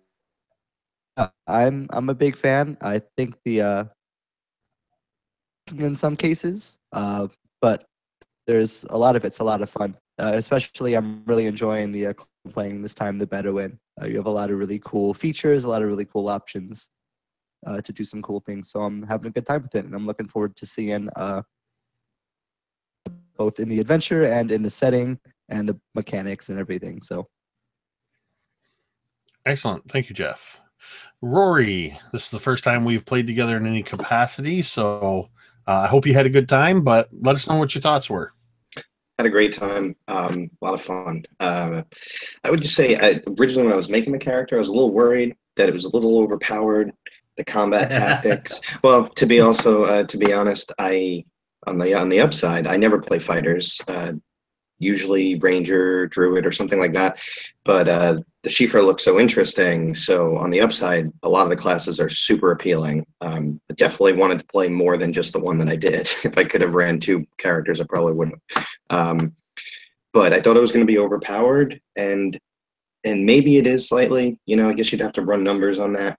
But overall, I loved having all these different options to take each turn. That made fighting really interesting and super entertaining. But yeah, otherwise the setting itself is just it's really fun. It feels like you could do anything at any time, and I wouldn't be shocked. I would probably just be super entertained. Yeah, and just a quick note on that, OP, as Jeff noted in the chat, the entire setting of Subari is intended to have a more dangerous aspect to it, with things like the heavy wounds and the permanent wounds that can come, as well as reflected in at least right now, the character building mechanic is a stat array that is 1 point higher than the standard array in D&D 5th edition. So that's kind of meant to be reflected in that. And hopefully in even at 3rd level, some of the higher damage output that was coming from some of these combat encounters that you guys faced. So, Sean, also first time playing with Sean in any capacity. Sean, what are your thoughts on the game and the system and the setting? Well, so I'm always playing casters. It's kind of my go-to thing. It's what I love to do. And one thing I really found enjoyable is how the spells or the patterns or so, they're versatile in a way in that I can have one pattern, but different mediums that can create different effects, which can kind of, one thing I noticed is that you kind of get a bread and butter spell, and it kind of keeps being this, just a spam of that spell. But I think this system offers a little bit more in the ways of creativity. It gives you a better outlet to create more interesting and unique magical effects in different ways. So I really enjoyed that about it.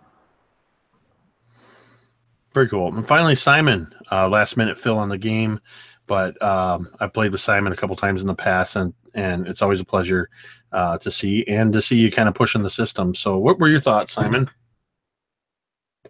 First, on the adventure, I think I got what I expected. I thought, as I said, like a literal, in the sense of like classical, more like than more of the more than realistic, right? But that is what the setting kind of allows to do, and I think you hit that note, you hit that really well, and that's something that I really enjoyed.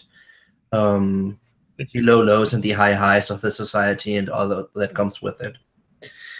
On the Subari system itself, I think I like a lot of the ideas, as was said. Like, I like the idea of having this versatility in the magic. That is one of the allures of magic casters anyway, that you have much more kind of knobs you can kind of push and turn and do stuff with. So I think that is just a logical expansion on what is interesting about casters anyway. But the balancing is all over the place. That is really a huge problem. For instance, my character, since I'm a human, I could super easily get proficiency in heavy armor, and the class should start out with no armor. Although most of the spells, if you want to use them to the maximum ability, are melee attacks, right? So they have all these problems that are super easily solvable. Even if you do in 5th edition something that I wouldn't allow in my own games, is just like take one level priest level class in light domain, so you get heavy armor. You just really want the heavy armor, right? That is, or I wouldn't allow this in a 5th edition D&T game because it's just cheesy. Because I don't think that's how it's supposed to be, but that's my opinion. And I could get it just for 1 point of the special feats, right? It's even one feat is 3 points, and one single ability point is 2 points of these 5 points I can allocate. So that seems really problematic, and that's just the armor part. And the alchemy part is you have all this versatility because you can basically have a cookbook of what you want to have, what kind of damage, how much damage, range, effects, and so on, and duration. And that makes you so versatile. And again, I mean, obviously, what the last find kind of brought up is the problem with the save or suck, right? So that's also like a big problem that I think needs to be having a revision. But I also realize it's not easy to make a perfectly balanced game. I mean, 5th edition had a long playtest of hundreds of players, right? And they are, this is no shot at Marquise and Chelsea, or any of those three really, but they are probably a little bit more experienced in like creating a new system. So obviously they had a head start from that front as well. But that is my kind of my thoughts. Yeah, and I'll definitely direct Marquise and Chelsea and Chris to hopefully they'll watch the whole game, but to the tail end here so that they can get your feedback. And I would recommend or encourage you guys to submit any feedback to those guys as well. I know that that's what they want to get from this overall. Kind of because it's a play test, I want to do just a brief peek behind the curtain. I dropped one encounter because early on I felt it wouldn't fit. Actually, technically, I dropped two encounters, but early on there was going to be a section. It would have felt too forced. We got a good sense of environmental hazards, and we've got some combat, and I really wanted to kind of use this one to set up the just the world of Subari and this adventure. In the next two adventures, I definitely plan to take advantage of some of the Subari features, such as the skill challenges, the verbal duels. That's what I dropped. I actually dropped a verbal duel that would have pitted you guys against the Royal Guards, who would have seen you as interlopers. It would have been a verbal duel to see how you handled that. And the win-lose scenario was simply, if you succeeded, if you outwitted them, they would have been like, oh, okay, you guys are pretty badass, and you would have gotten a full night's rest. But if they would have beaten you, they would have harassed you throughout the night with drills, constantly waking you up. You would have only gotten a short rest benefit, and you would have made a con save to be to start off exhausted on that day. I didn't feel I had a good handle on the verbal duels to be able to run it and not have it feel shoehorned in. Not using that scenario because I obviously told you what it was. I do want to see if we can have a chance to try out the verbal duel aspect in one of the forthcoming adventures. But we will hit some of those other notes. Obviously, a big part of this one was setting up, getting you into the palace and getting you the mission of the three mirrors. So it had to be a shorter, quest into the mirror. I dropped the crone originally. I had her with two tigers when you went into her hut, but you had already fought trees and grasping vines and quicksand, and it wasn't that I felt like it was too much to pile on, but as I said, I wanted to honor the time commitment, and it was a lot of stuff to jam into that short corridor there. So on that note, this is outside. The sun has already risen in Germany. Indeed it has. Well, I do appreciate that, especially with you being on, I believe it's European Standard Time. Yeah. Or whatever it's. Yeah, it's EST. I lived over there in the 90s. I lived over there in the 90s for 3 years. Yeah, so I appreciate that, Simon. No problem. And we will be returning next Tuesday at 8 p.m. for the second mirror. So thank you, Simon, Sean, Rory, and Jeff. And thank you to everybody that tuned in. This has been The Princess and Her Three Mirrors, Subari 101 Nights of Wonder, a playtest from Mini Terrain Domain. Mitted.